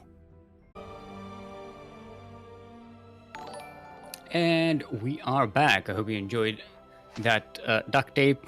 I especially liked the part that was funny. I didn't even look at the stream to see which one it was. Sorry, I was busy hydrating my hydras. I got a full bottle of water, you see? I got 500 milliliters of water in here. There we go. See? It's all good, man. And shout out to our grand puppy, Lord Loken, out there going up to 370 gifted subs in this channel. That's 370 gifted subs in this channel. For science, he just wants to see how he can fill the cup. So yeah, congratulations to everyone who got subscribed there. Is it 59 tier subs, tier 1 subs? It's 59. That's a long list, including we got Mio Micah here, CSO Esports TV. You got FizzSerpent, got a sub as well, so that's nice. Hold on, remember it's best of 3. Just to remind our players. We do have Zan winning 1-0 versus Yakuzaku in the lower bracket. So they will go up against FizzSerpent here. There we go. Both players are ready. Let's get right on to it. Make sure I didn't forget anything. And go. Boop, boop, boop, boop, boop, boop, boop, boop,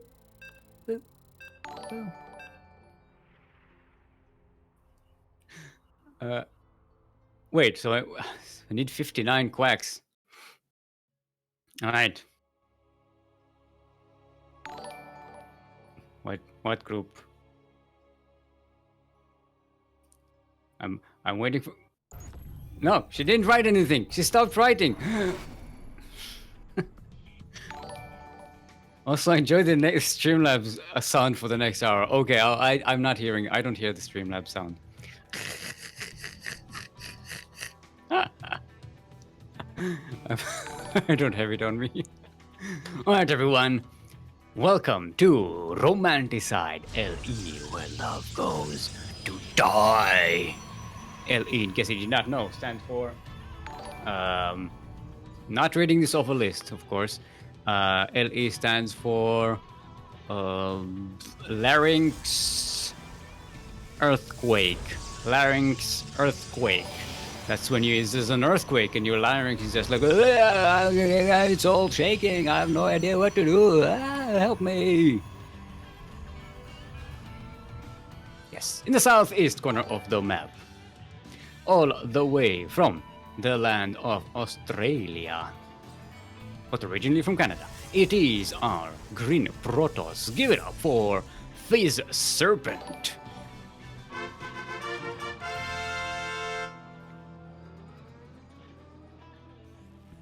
And in the northwest corner of the map, I believe this is their debut in our tournaments. All the way from the land of Malaysia, it is our Pink Terran. Give it up for Jean.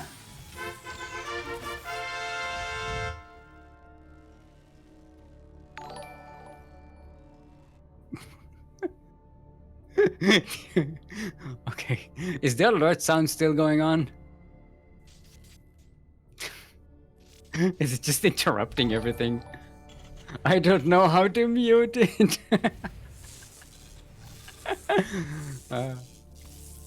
Alright, I'm just going to ignore it because I don't have to listen to it. Yay for being on a different client, and you know, I'm not streaming from here, so I don't have the OBS things. I suppose I can open OBS and have the alerts, like, because they will show up with me, right?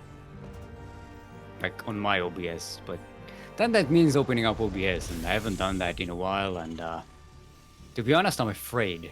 Every time I open OBS after a long time, I'm like, is everything going to be alright, or is everything going to crash on me? Oh, I can open the link in the browser. That's right. That's right, directly.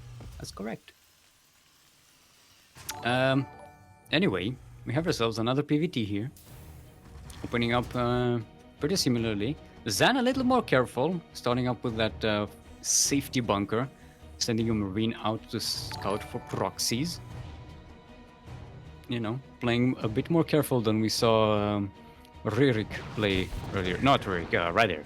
No, not RadAir. Ryrik. Ryrik? Sorry, my brain farted for a second. I forgot that Who's the Terran that we casted? Nobody. Okay. Oh. God. My brain. My brain. Help. Help my brain, please. Alright, FizzSerpent broken in here. Gonna see the bunker. So I'm not gonna push in all the way. Why is my thing in... There we go. Vision. Alright, Medivac on the way for Zan. It's gonna be a Widowmine drop. As you do. It's such a great thing in PvP. Oh, the Hellion is just gonna drive past the stalkers. Catch you later, suckers. I'll burn these probes. Well, 2 of them. Alright, this got a lot more than I expected.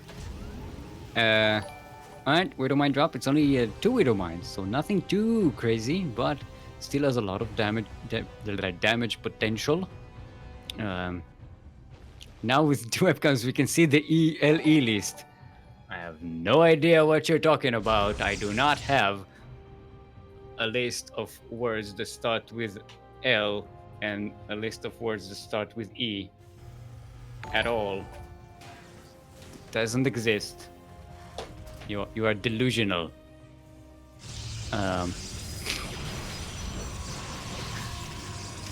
Alright, Widowmine drop goes in. The Widowmines are digging in, and boom, boom. Ooh, no evacuation of the probes. The probes, the Widowmines go down, but also 8 probes. That's pretty good. Medivac does not get away. Medivac gets sniped. It's like sniped. It's like sniped, but more grammatically incorrect. Twilight Council on the way for FizzSerpent. So it's gonna be I'm assuming Blink? No, charge again. Alright, Biff Wave. I'm surprised because we see Parting has brought back the Blink Stalker in PvT, so I've been seeing that a lot lately. But yeah, for some reason today it's like I'm predicting it every PvT, but it's not working. The alerts are still going.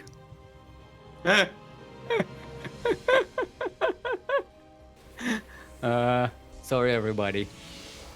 Let's try and so let's see if the stream. I want to see if I can catch them. Oh, I don't have a. I can't see myself on the camera. Let's see if I can. They're not appearing in the middle of the screen, right? They're down here. They're down there. Because I'm over here. I think it stopped. It stopped. Do we have silence? Let's be quiet there for a minute. They stopped appearing. It was just sound. They ran out of funds. But the sound is still going.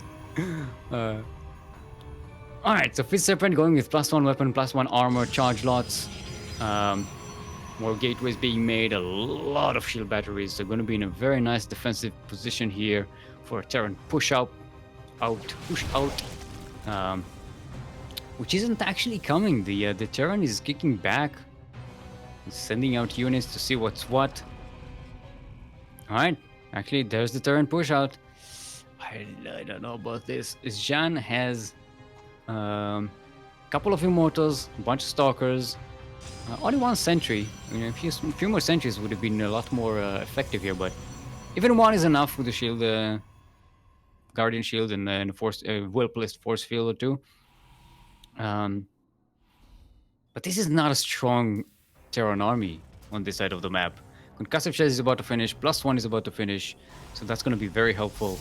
There are some Widowmines as well, so there's a good chance for Zan to set up a nice position here. We're gonna have to back away without getting that Nexus. Oh, the tanks are focusing the Nexus. They're not shooting the units. And while the shield overcharged, the Protoss units can just jump forward on top of everything. The tanks are still alive, the Marines are stutter stepping all over the place, and it looks like the Terran just about does it.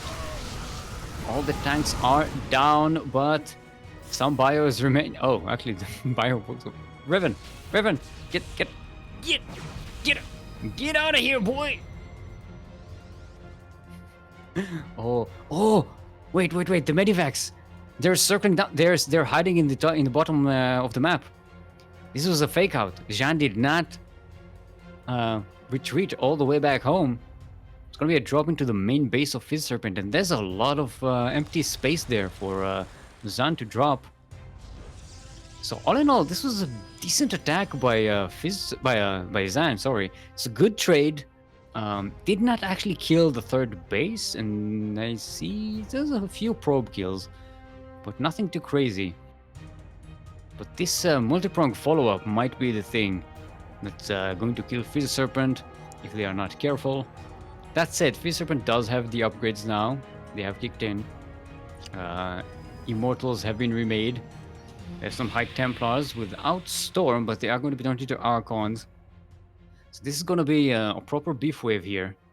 Okay, Zan is on the move with the drop into the main base of FizzSerpent. But it flies right above the natural here, so it's going to be spotted. I guess Zan is hoping that FizzSerpent will draw some of the forces there. Oh, 18 probes go down. Is that a Widowmine drop into the third base, I think, as well? Or something. Something did a lot of damage there, and it wasn't this drop. But now, the main base is under attack here. FizzSerpent is losing a lot of probes. Zan's main army is still all the way back. Kicking back. Doesn't even need to do anything while these drops are killing everything. And now the main army of Zan is pushing. Nope, it's going back home. Yeah, I don't think Zan needs to push here. You've done 25 worker kills. Reinforcements are on the way. Could use a few more medivacs. They are being made. +1 air attack, ship attack is on the way for Zan. I'm assuming that's for Liberators later on. Because right now there's 0 units that can use this upgrade for Zan. Alright, Zan is circling around towards the third base location. That was a drop into the natural base of FizzSerpent, drawing all of the army away. This time, this Nexus will be going down. The probes are being evacuated, so not a lot of them die. But oh, FizzSerpent is now supply block. Can't even warp in reinforcements. But the Storm, puppy. But the Widow Mines, puppy. Oh, Zan is in such a great position here with all these Widow Mines spread around. FizzSerpent just can't push in. How did that... Wait, how did that Observer get sniped? Was there a scan? How did that happen? I don't know. But the Observer for FizzSerpent does get sniped. Zan maybe losing a little bit too much here, but FizzSerpent losing a hell of a lot more. And the Widow Mines are still around and still sniping units. Yeah, this was a great push for the Terran. Look at the units lost tab. Holy crap. Holy crap. That's almost 3 times the lost resources for FizzSerpent. Oh, right. The Observer died to Splash. There we go. Kuro comes in with the thonking. That's right. It died to the splash damage from the Widow Mines. That was a lucky catch for Zan, because without the Observers, FizzSerpent was just forced to keep on going into Widow Mines. So that's what the Raven was. The Raven was just dropping auto turrets into the natural of FizzSerpent. It has 14 kills, that Raven. And it's coming in for more. It's so low in health. It keeps getting more kills. The main army of Zan is here. Outnumbers FizzSerpent 10 to 1. Now 1 to 100. And there we go. GG is called. Zan will take game number 1.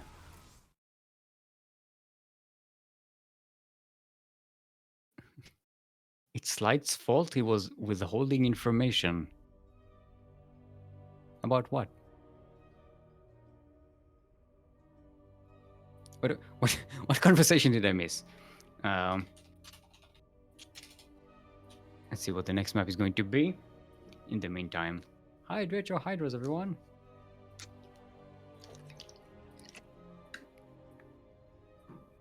It's very important to hydrate your hydras.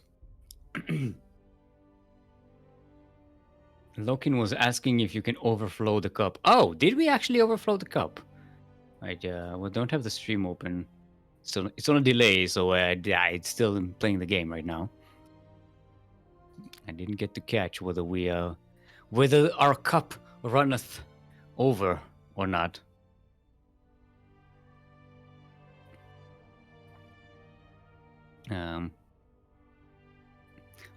Blackburn is going to be our next map. It means that we need Beckett Industries, and that's it, right?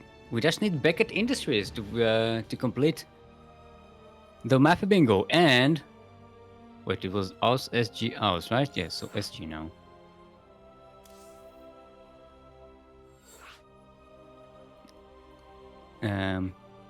So yeah, so if we want to finish the map bingo, it will be finished because Beckett Industries is on the bracket for the final map, the final tournament, the final what's it?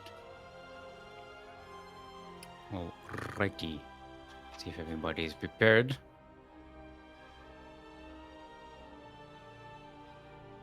That's right. We had 2000 of them. We had Romanticide, we had Oxide, we had Yaganatha, we had Lightshade. Yeah, just need everybody's ready. Let's go.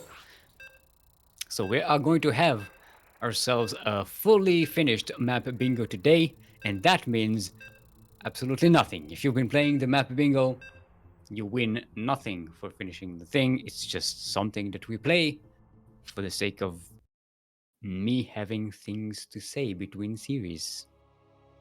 That's the secret. Sorry to disappoint you, but none of this means anything. It's just a way to pass the time, just like real life.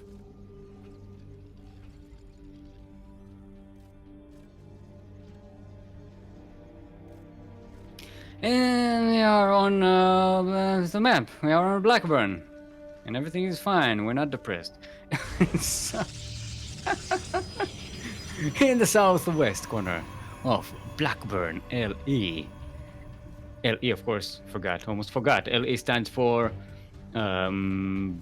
Leech Emigration. Leech Emigration. That's when the leeches come in and they get citizenship. And they suck your blood like vampires, but they're worms, so they're not as sexy. In the southwest corner of the map, all the way from the land of Canada, currently living in Australia, it is our green Protoss. Give it up for FizzSerpent.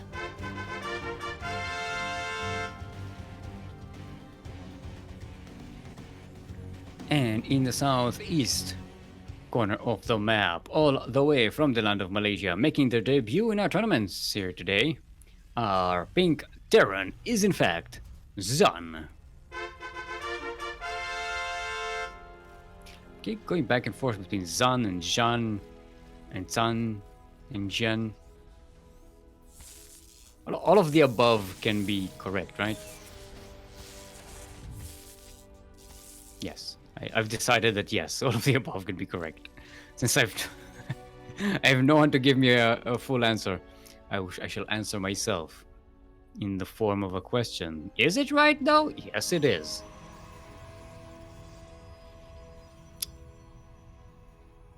Yeah. I think it's... Cora says, I think it's Zan, Kappa. Okay, it's Z-A-N. Right? So what does Z-A-N stand for? Z-A-N stands for 0 attachment needed. Yeah, Zan can play without any add-ons. No reactor lab, no reactor thingies, no tech labs, no nothing. Just 0 attachment needed. That's it. Zan is getting a reactor, so it's fine. Yeah, they are going to have add-ons, you know. It's not a challenge here to finish the game with that. And this speaking of challenges, this Reaper, while I'm babbling, kills 4 probes.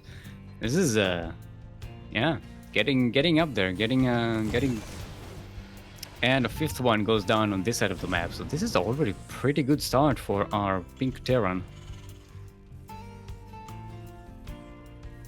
Alright, Widow Mine's being made, and the starport is on the way. Yeah, Zan likes the Widow Mine drops, and I don't blame them. Widow Mine drops, they are pretty good. Oh, Reaper goes in for more kills. 6 kills on that Reaper, and it's coming out alive. No, it's going to be assassinated. No, you thought you were safe. Oh, you were actually safe. Then you thought you were unsafe, but then, oh, is that Reaper still alive? No. Nobody expects. Nobody escapes the Stalker Inquisition. We have the High Templar. Sneakiness is our main weapon. Sneakiness and blinking. Sneakiness and blink is our main weapon. And warping. Sneakiness and blinking in and warpings are our main weapons. Alright. So, our robotics facility is on the way for FizzSerpent. Tanks are being made for Zan. Getting ready for that push. Where's that Widow Mine drop? Excuse me, I believe I ordered a Widow Mine drop. There it is. It's on the way. There's Eris. Eris wanted to cast, and he wasn't here at the start of the cast. But now I see him in the voice chat there. All right, Widow Mine's dropping in. This time a better reaction by FizzSerpent than we saw in the previous game. So we're not going to lose 8 probes right at the start, and the Medivac going to get sniped. A much better response and defense here by FizzSerpent. So all in all, pretty good. We are getting in the equal on workers, which is usually better for the Terran, you know, because mules, hashtag mules are overpowered. Mules are good. There's a Raven on the way for Zan. Still no Medivacs. Hey, Fernando. Who are you calling quacklings? You're the quacklings. You're the cheeky ducklings. Maybe I should say cheeky quacklings. Hello, you cheeky quacklings.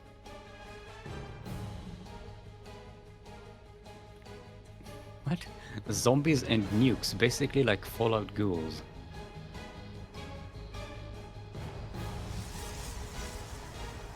What?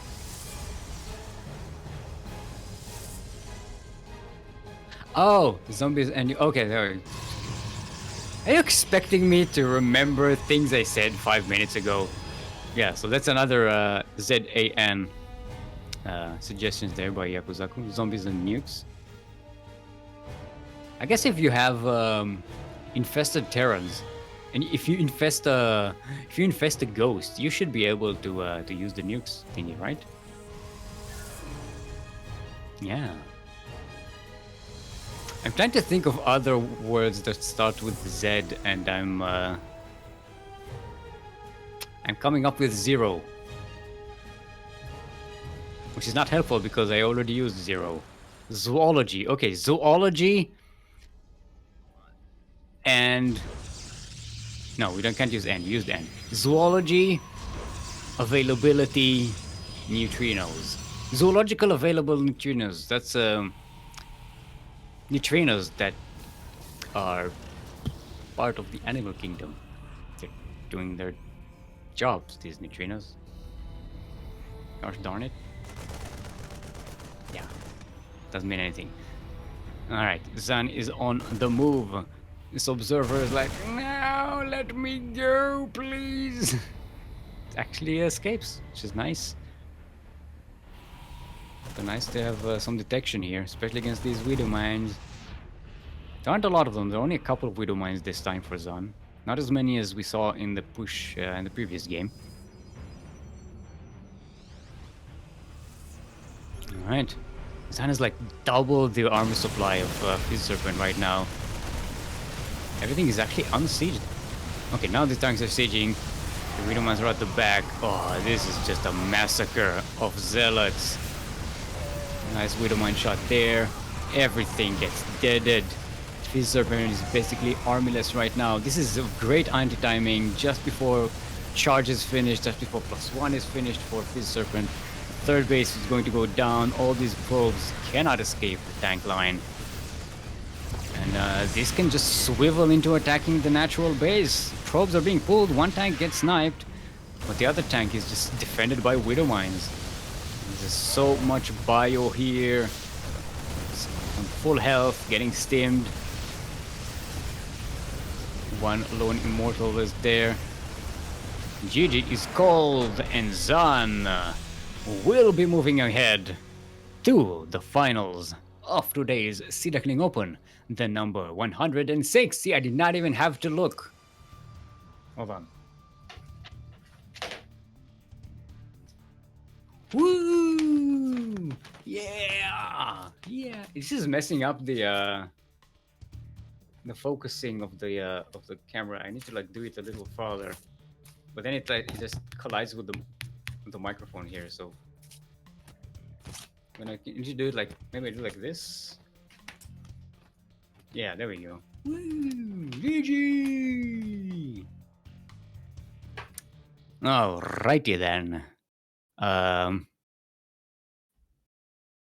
Yeah, we shouldn't be taking a break. We're like barely 2 hours in. Like 2 hours and 15 minutes into this cast. And we're already at the finals. So, yeah, I think we go right into it. So it's a rematch. No, it's actually not a rematch. So Zan is the one moving ahead.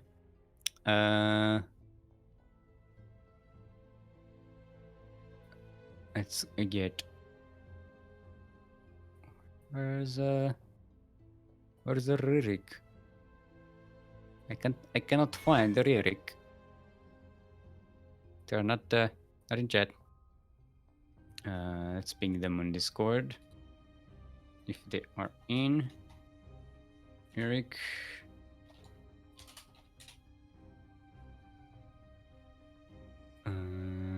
They have been pinged.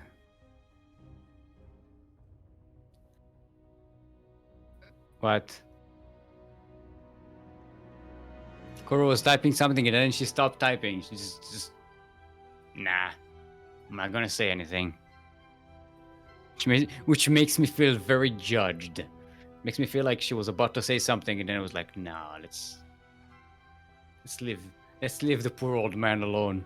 Let's leave the poor old man alone! Get off my lawn, kids! Yep, there is Ryrik. I can't invite them to party for some reason. That is very strange, because they were in a party earlier on.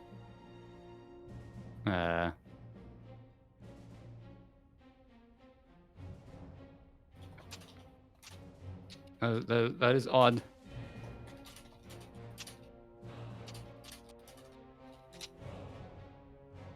Yeah, it's weird. They're here, they're available. Oh, there we go. Maybe they were just in a different party.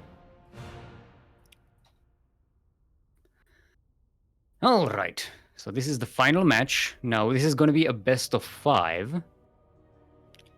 I'm started on Beckett Industries. It's Russia versus Malaysia, so US West.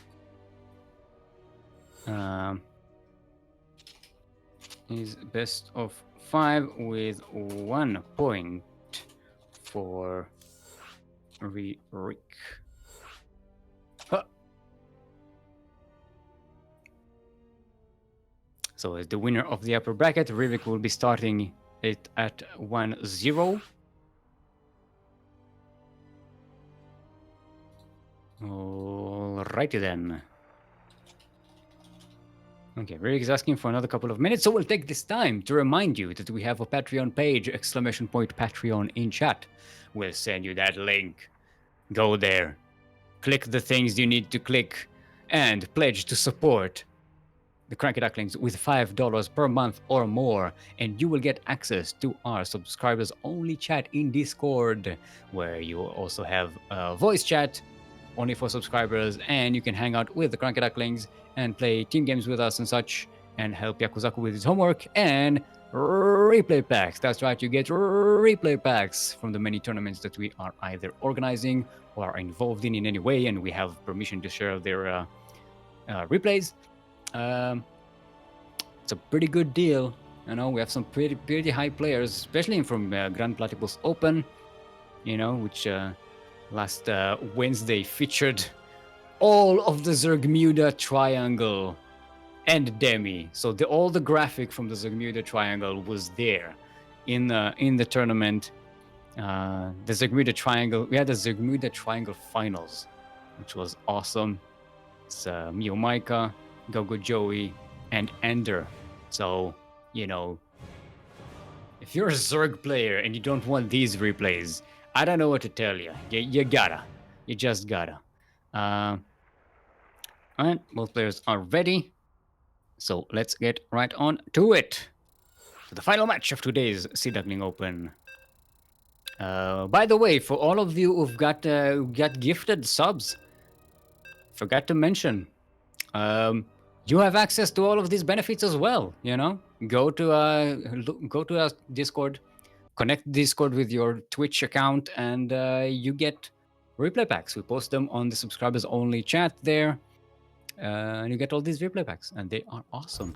So go ahead and do that quickly before the replay pack is ready, and you're going to miss out on that Grand Platypus Open replay pack thingy that I just mentioned. You still have a chance to get it. All of you gifted subs that also say thanks to Lord Locking. Thank the Lord for these gifted subs.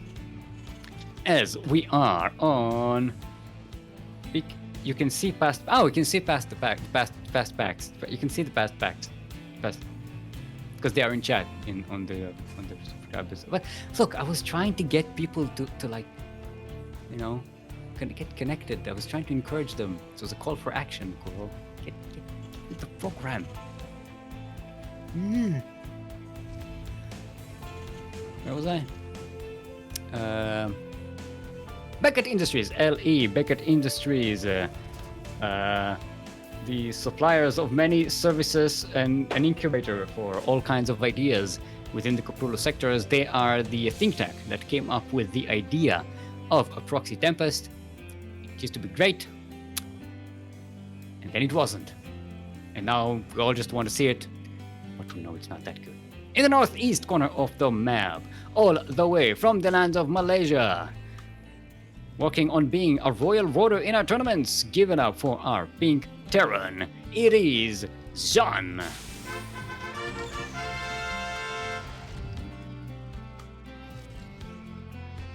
And in the southwest corner of the map, all the way from the land of Russia, representing Starcom Academy, it is our orange Protoss. Give it up for Ryrik.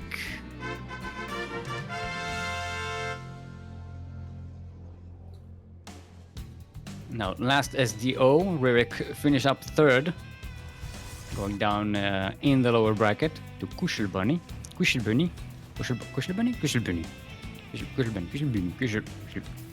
We haven't really figured out how to say that yet.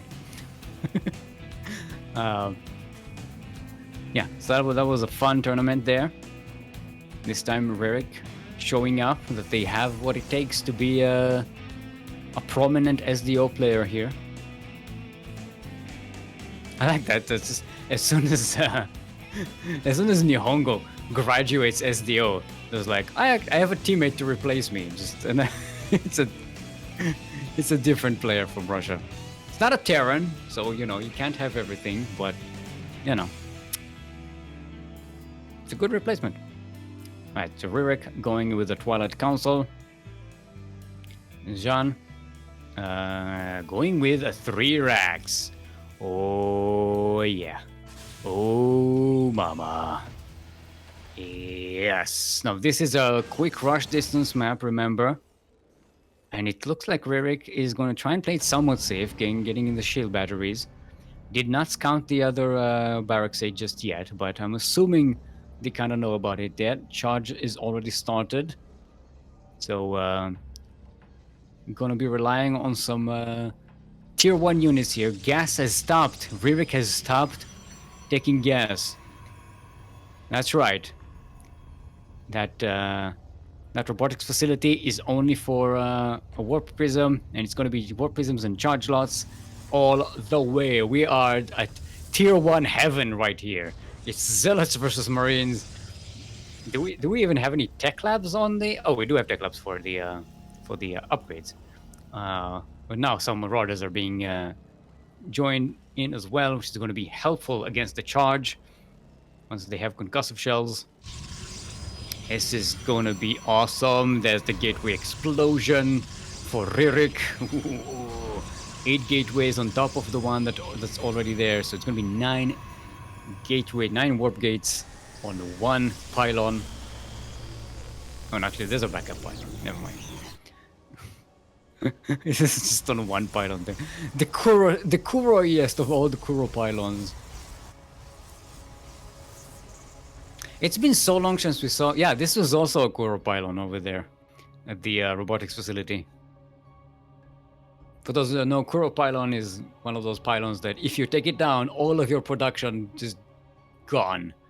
Just like our Kuro. If she's not around, all of our production is like that. A light pylon is the pylon that backs Kuro up. Just in case. You know? Just...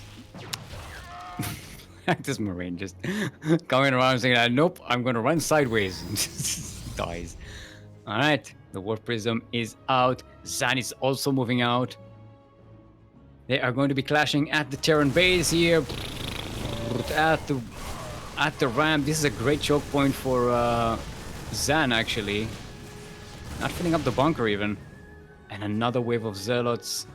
This is so powerful for the Protoss, but the Terran also has a lot of tier 1 units here. Great Terran production. Get in the bunker. Get in.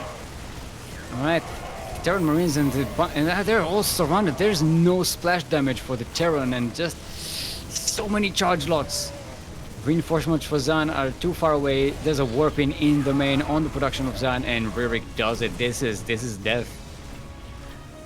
This is death. The Marines that are coming out of this barracks are going to die immediately to these Zealots, and GG is called. Ryrik already on match point. This is going to be one of the might be one of the shortest SDOs we had in a long time. Probably the shortest one we had in a long time. Not necessarily ever, because we had some pretty short ones. Alright, 2000 atmospheres is going to be our next map.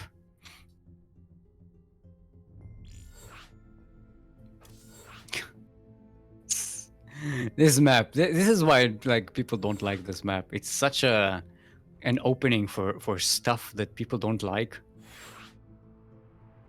All the rushes just work on this map. All the rushes that haven't worked in StarCraft 2 for like 5 or 6, almost 10 years, suddenly they work here. All right, both players are prepared to go all the way, so let us go all the way. All right. Didn't even have time to drink or breathe in this map.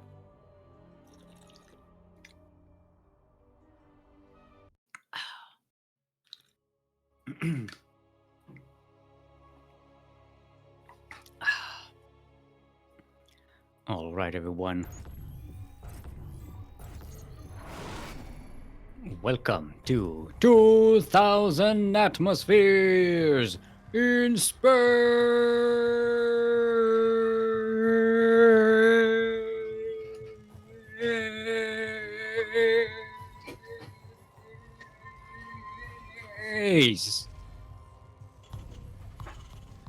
LE. LE, of course, in case you did not know, stands for like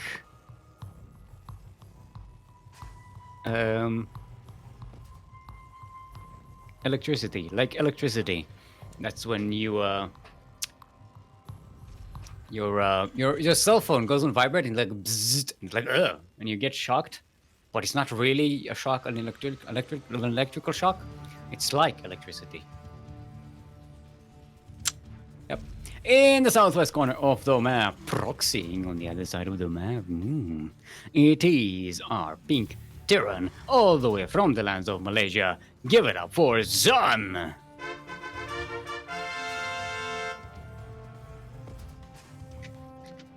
And in the northeast corner of the map, on match point to win this entire tournament, I gotta get my flags ready. This game might be real quick. Our orange Protoss from Russia, representing Starcom Academy. Give it up for Ryrik. Ryrik. Is a Y pronounced as an U sound or an E sound? I think it's Ryrik. It could be Rurik. Because sometimes the Y, I don't know how the Y symbol thing works in Cyrillic. I know that in other languages, like in the area, like in Finnish and Estonian and stuff like that, the Y is an U. Yeah, but see the Russian the letter that looks like a Y, I think it's like it's a different thing. It's different than Polish, I think. Yeah, I suppose Polish is much closer to Russian though, I think, right? It is. Yeah, Mikhail. I don't know if Mikhail is pronounced with a Y in Russian though. I mean, Russian wrote in Roman. No, they don't. They have Cyrillic characters. It's a different thing. Steak! What? Look. Ooh, the workers are being pulled. Zan is bringing all of the kitchen sink. It's gonna be lit. I mean, Russians words wrote in non-Cyrillic letters. You mean transcript? It's a transcript. Okay, get it. All right. Zan is going out. Oh, the item just misses this. Oh. Oh no, but their shield batteries are up, and there is an overcharge available, but the shields batteries are getting sniped here while the workers distracting everything else. Oh, this is such a powerful Terran push here. Ryrik, I don't know if Ryrik can hold this. All the stalkers are dead, just floating up into space. Ah, no. Now Ryrik does have that Nexus base. If they can hold this somehow, they'll be in a decent position. But now they're starting to lose workers here. Nice worker block there, but yeah, this is starting to do a lot of damage. The adept on the other side of the map is being recalled just to have some reinforcement. It hasn't been doing damage on the other side.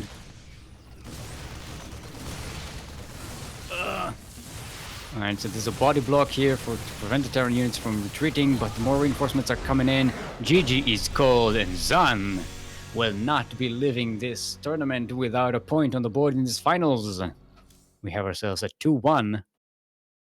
So Ryrik still on match point, but Zan starting to work on that reverse sweep, which is awesome. It's something we've seen quite a lot here, you know, the reverse sweeps. It's quite a common occurrence. It's much more common than you would think. Lightshade is going to be our next map. Especially in the best of fives, you know. for a lot of Diamond players, they're not used to playing a best of 5, and it's a weird thing. Even players that play a lot in tournaments, in these weekly kind of tournaments, they're much more used to playing best of 3s. Since only 2 players every week get to play a best of 5, so there's just a lot less experience with it, and you know, you're used to winning 2 games in a series, and then you're done. But now you won your 2 games, you've spent your strategies, but now you're like, oh, now I'm going to have to play on maps I don't want to play on. I'm going to have to come up with more stuff. The other players have seen me play, and you get the whole psychological thing kind of start to play with you. Let's see if both of players are prepared to go all the way. In the meantime, we'll hydrate our hydras. Let's see. I'm at, let's get back down to 250. There we go. We're at 250 milliliters. So now we are, that's 750 milliliters of water have been drank by me during this cast, which is good hydration. Suppose it means I was kind of dehydrated before. So that's not a good idea, but going into a solo cast while not being hydrated, I blame the 2-hour nap I took before the tournament. This is not planned. It was not in the cards. I was not planning that. Alrighty, everyone. No, that's not. It's definitely not what I wanted to click. Welcome to Lightshade, LE Lightshade, the lightest map in the map pool, except it isn't. It is just gray. Now, LE, in case you did not know, stands for liability enrichment. Liability enrichment. That's when you're a company and you have your limited liability, but you want to have it less limited, so you enrich it. Or you're more limited, so you enrich the limit. I know business. In the southeast corner of the map, all the way from the lands of Malaysia, going for a reverse sweep in another proxy, it is our Pink Terran. Give it up for Zan!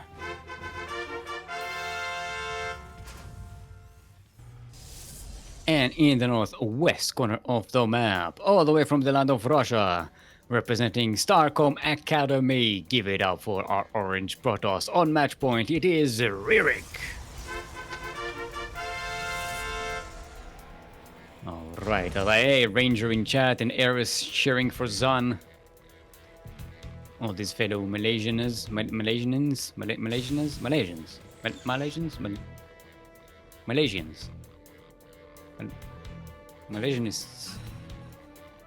Malaysian. Malaysians, yes. No Malaysians cheering. It's always nice to see people in chat cheering for their players, their fellow players. So this is gonna be a bit of a more conservative proxy here by Zan. It's just gonna be a proxy Reaper.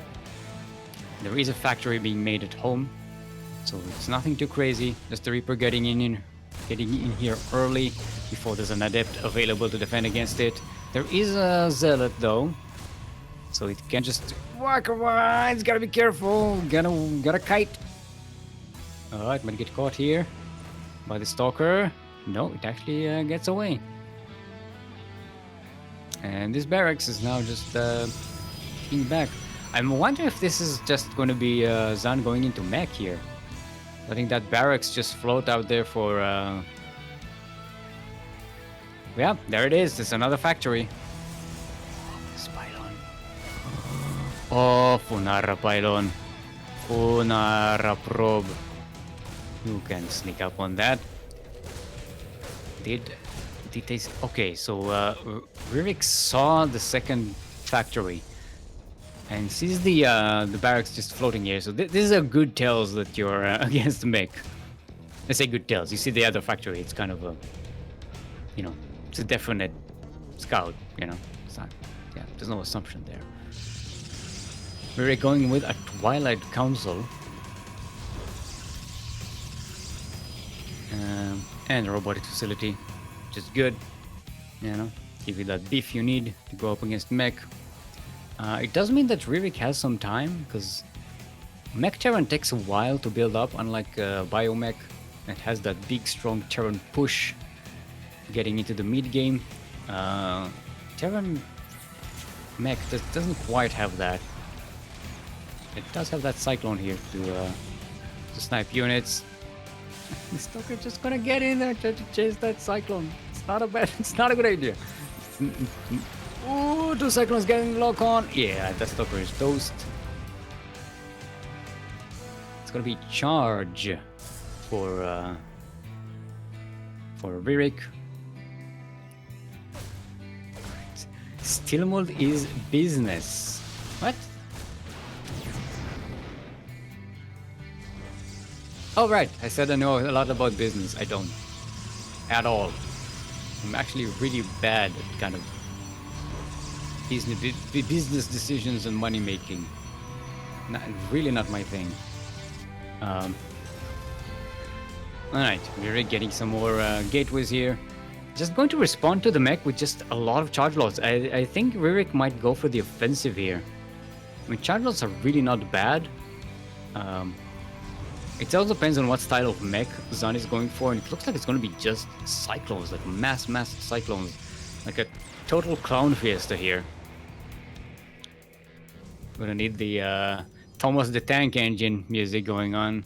Oh,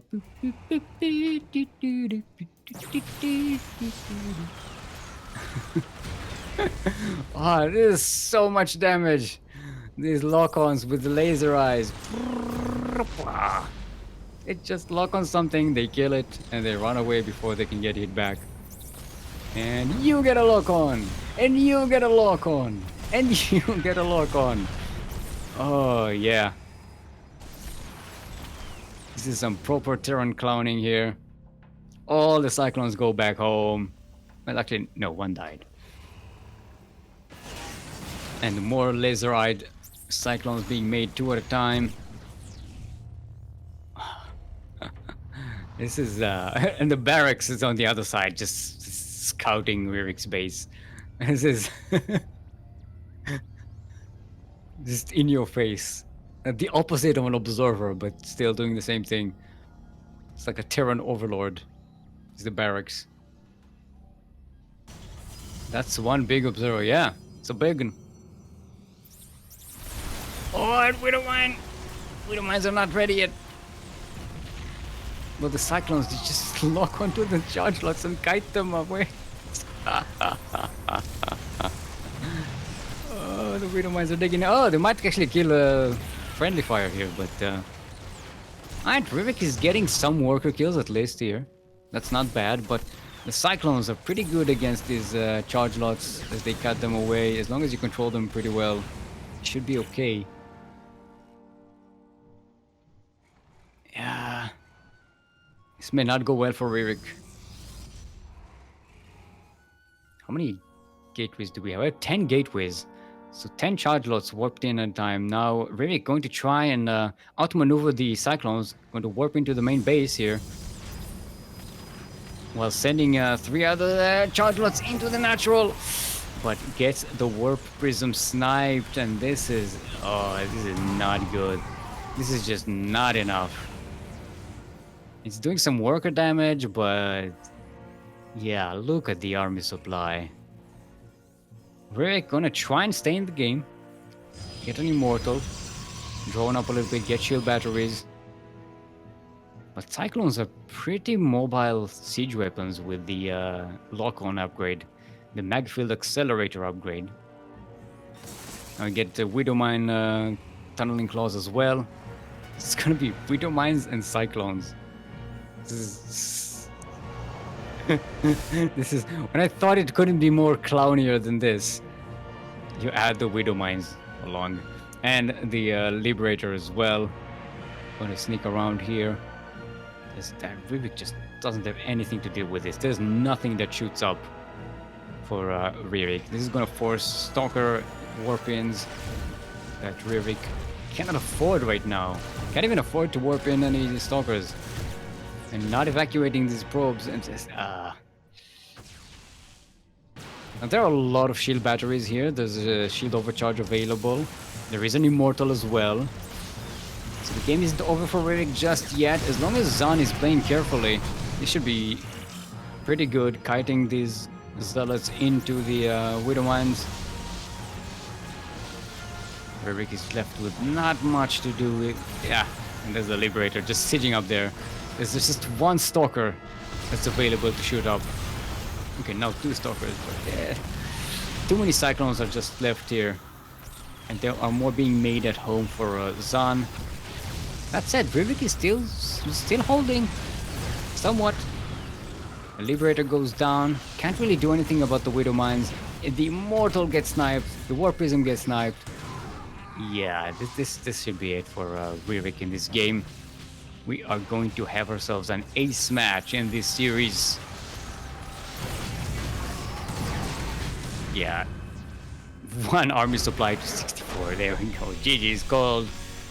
Zan working on that that reverse sweep. Woo! And we have ourselves an ace match. There we go.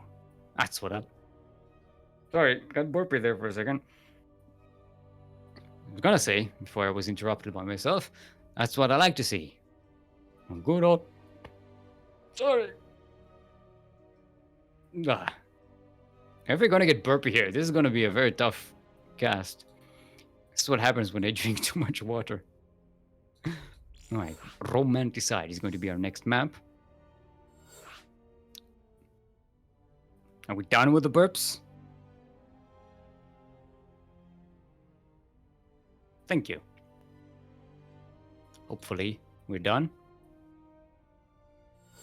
Now I'm just thinking of I'm gonna drink some more water so we can have more burps later on. Cora is saying she's waiting for the hiccups.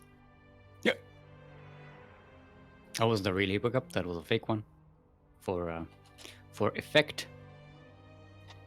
I said might double check make sure that John is ready. Boop. I typed GLHF before I typed ready, so Alright. That is asking for a minute. So we're gonna wait. Yeah. I suppose we can take this time and tell you about we did talk about the Patreon page, but we can talk about the stuff that we have coming up casting, right? Because we got ANZ champs starting up tomorrow, which we are going to be casting here.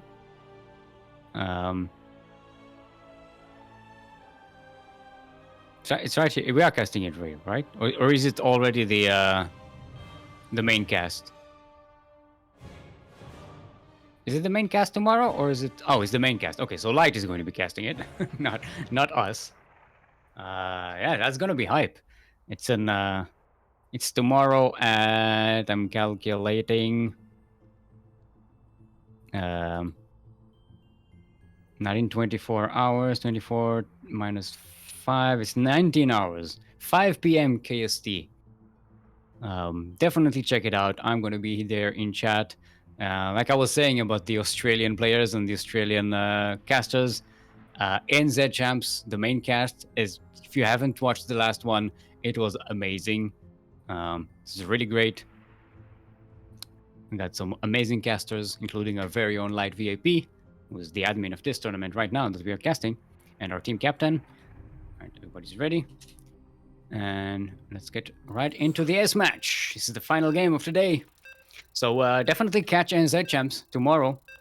They're going to be next weekend as well, which is why we are not going to have an MSO broadcast next week, because we're going to have NZ Champs at similar hours. Also, after that, we have Dirmac Winter, so we're not going to have MSO and SDO for quite a while. Yep. So that's fun. Yeah. I hate not having stuff to cast like on a Friday. It makes my Fridays very dull. Anyway, enough about that. We are on Romanticide LE for the final game of the final match of today's Sea Duckling Open, the number 106. I did not have to look to know what the number is, but I do need to look to know what LE stands for. It stands for Lethal Elevators. Lethal Elevators. That's, elevators that drop and kill you. It's like drop bears, but they drop elevators. That's what they have in Australia. It's elevators that go down instead of up. That doesn't make any sense. In the northwest corner of the map. All the way from the land of Malaysia. Making the very first debut in our tournaments might actually be a royal roader here. Our pink Terran is in fact Zan.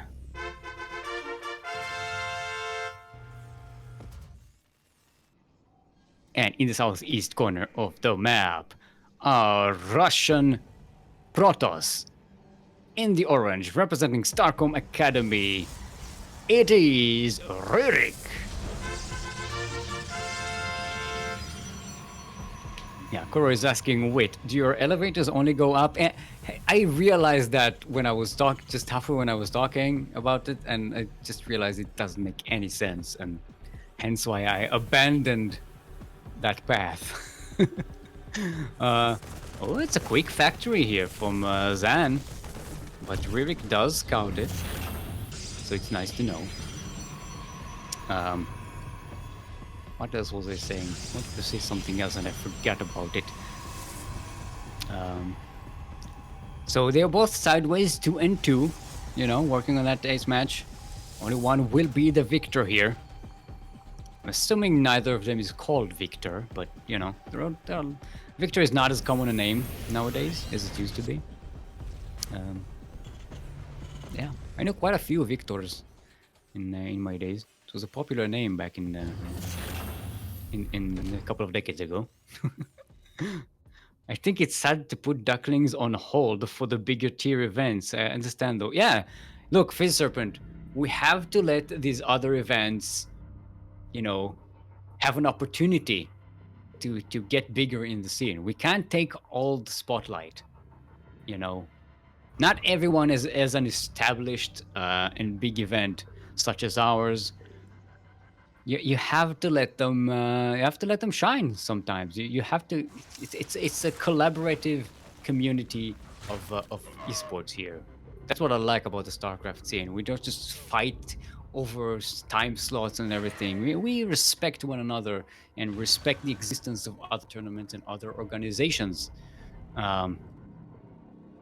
Also, light is casting, so it's a kind of a conflict of interest of ours to to do tournaments while that's going on. Alright, a big Widow Mine drop on the way. That's what the early factory was for, and more Widow Mines be. This is gonna be a double drop. Just another Medivac and more Widow Mines coming in. Zan is going full on crazy. This is pure Widow Mine. There are no Marines, no Reapers, no nothing. Just Widow Mines. This is crazy. This is some real clowning here. Ryrik gonna have to respond to this really fast. Alright, decent response. Gonna take care of one Widow Mine. There is an armory right now, so the upgrade for the Widow Mines is finished. One Widow Mine gets sniped with the Medivac. Okay, and this one actually kills 4. So we have 6 kills in probe kills in total. We don't have game hard for some reason. The hell? Alright, that's my fault. I clicked the create lobby too fast. Alright, so 8 probes go down, but the 4 Widow Mines and the Medivac do get sniped. There's another medivac coming in. It's coming into the main base. Ryrik may not be expecting this. They're not expecting this at all. They think they're safe. Oh no. That was like 12 more probes died there. And there's another Widow Mine hit. Oh, 23 dead probes in total. And this medivac actually got away with most of the Widow Mines intact. This is a great start for the Terran. Oh, Ryrik must be so triggered right now. I know Trigger isn't playing today, but you know what I mean. Alright, the Widow Mines coming in again. More probe kills, 27 in total. These Widow Mines, man. These goddamn Widow Mines. Oh no. This is setting back Ryrik's production for so long. So much. There's still another Widow Mine here. Oh no. There's an observer for Ryrik, but it's not here. Boom! 2 more dead. 29 in total. Oh. I look. Someone gift Ryrik a new mechanical keyboard, because I'm pretty sure it's gonna get smashed if Ryrik loses this game. This is yeah. They may need a replacement keyboard after this. Oh, this is so nasty. It, like, on the other hand, it does delay the Terran push, the big Terran late early game push. So Ryrik will have time to recover, but it puts all of the plans of the Protoss on hold. Ryrik is actually pushing out on the map with some Blink Stalkers. This is the first time we saw Blink today. Warp Prism is in here as well, but the income for Ryrik is so much lower than what, they were desiring right now. So the Warp Wings aren't going to be in as heavy. That said, Blink Stalkers, if the micro is good for Ryrik, some parting level micro here can do the job. A tank does get sniped. Stalkers so far only losing a few of them. But another tank comes in, the bunker holds. And the reinforcements from Ryrik just they're not as strong. There's just not enough income, especially gas. Charge is on the way for Ryrik. I'm not sure about that. Maybe Ryrik is just hoping to contain Zan on 2 bases for a long time and prevent a push out. Buy some time and just get a beef wave composition. Because there is an Immortal on the way, Charge is on the way. But Ryrik can't really push in here. There's just no way against all these Marauders and the tank and the bunker. It's just impossible. Now Ryrik could drop into the main base of Zan with the Warp Prism. Maybe be a little more active with it. You kind of have to compensate for losing so many probes. And there we go. Ryrik is going for that. Going to catch that SCV. No, that's Marine. It's a spotter Marine. Oh, it's actually going to get away. No. Going to try and head it off. There's a warping into the main base. Not quite delaying a 3rd base here. We're already finished. And the main army of Zan is available to defend this position. Warp Prism almost gets sniped, but has to hide away. That spotter Marine is still alive, by the way. Okay, no, that's maybe another spotter Marine. No, it's a different one, because that one was hurt.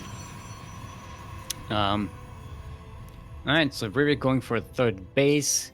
Now Zan is building up such a big Terran army here. Big Terran push. It's going to be very difficult to hold this and hold that 3rd. Especially when there are no... what's the name of the damn thing? I forgetting the shield batteries. There we go. Especially when there are I blanked out on shield battery for some reason. Especially when there are no shield batteries to defend at the third. There was one being made, but it's gonna be a rough one.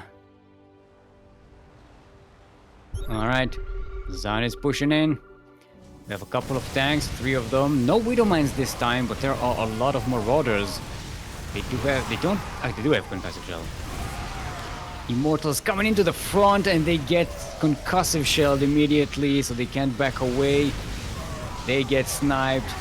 The Protoss is left with very little here, and the Terran just pushes. GG is called, and Zan with a reverse sweep against the upper bracket finalist gets the championship. Woo! GG! Yeah! This one got entangled. Yeah! Champion! Champion! It's coming home. It's coming home. Football's coming home. Well, StarCraft, not football, but yeah, you know. Congratulations to our Malaysian Royal Roader Zan. Very well done, very nicely done. Ryrik playing fantastically as well. Very close, very, very close to getting that championship. And yeah, like I said, Ryrik is going to replace Nihongo as the player who keeps getting to the final. It's just shy, not quite getting there. Another Russian Kong. Oh, SMH my head. All right. That was it for us. Stick around until after the outro because we are going to have some StarCraft 2 related channel to be raiding. That was a sentence somewhere. We are going to raid some other StarCraft 2 related channel is what I meant to say before my brain took over. Thank you all for watching.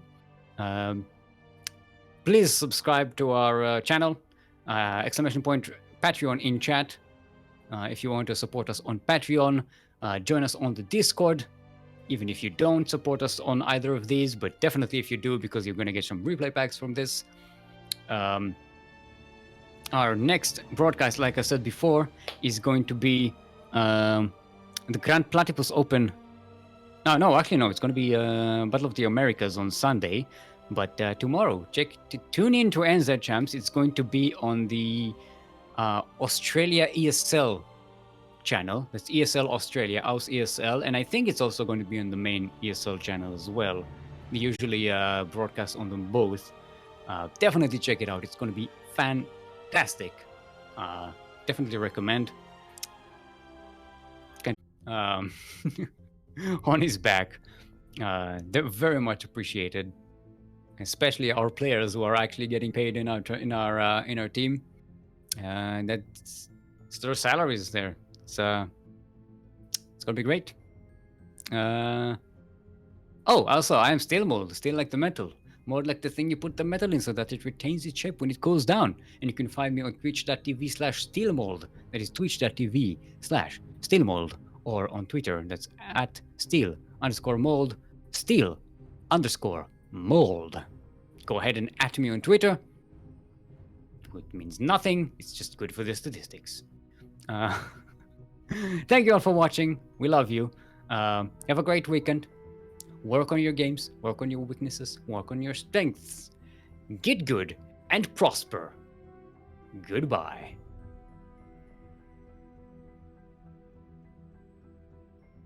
Are you out yet? Are we out yet? Are we out yet? Are we out yet?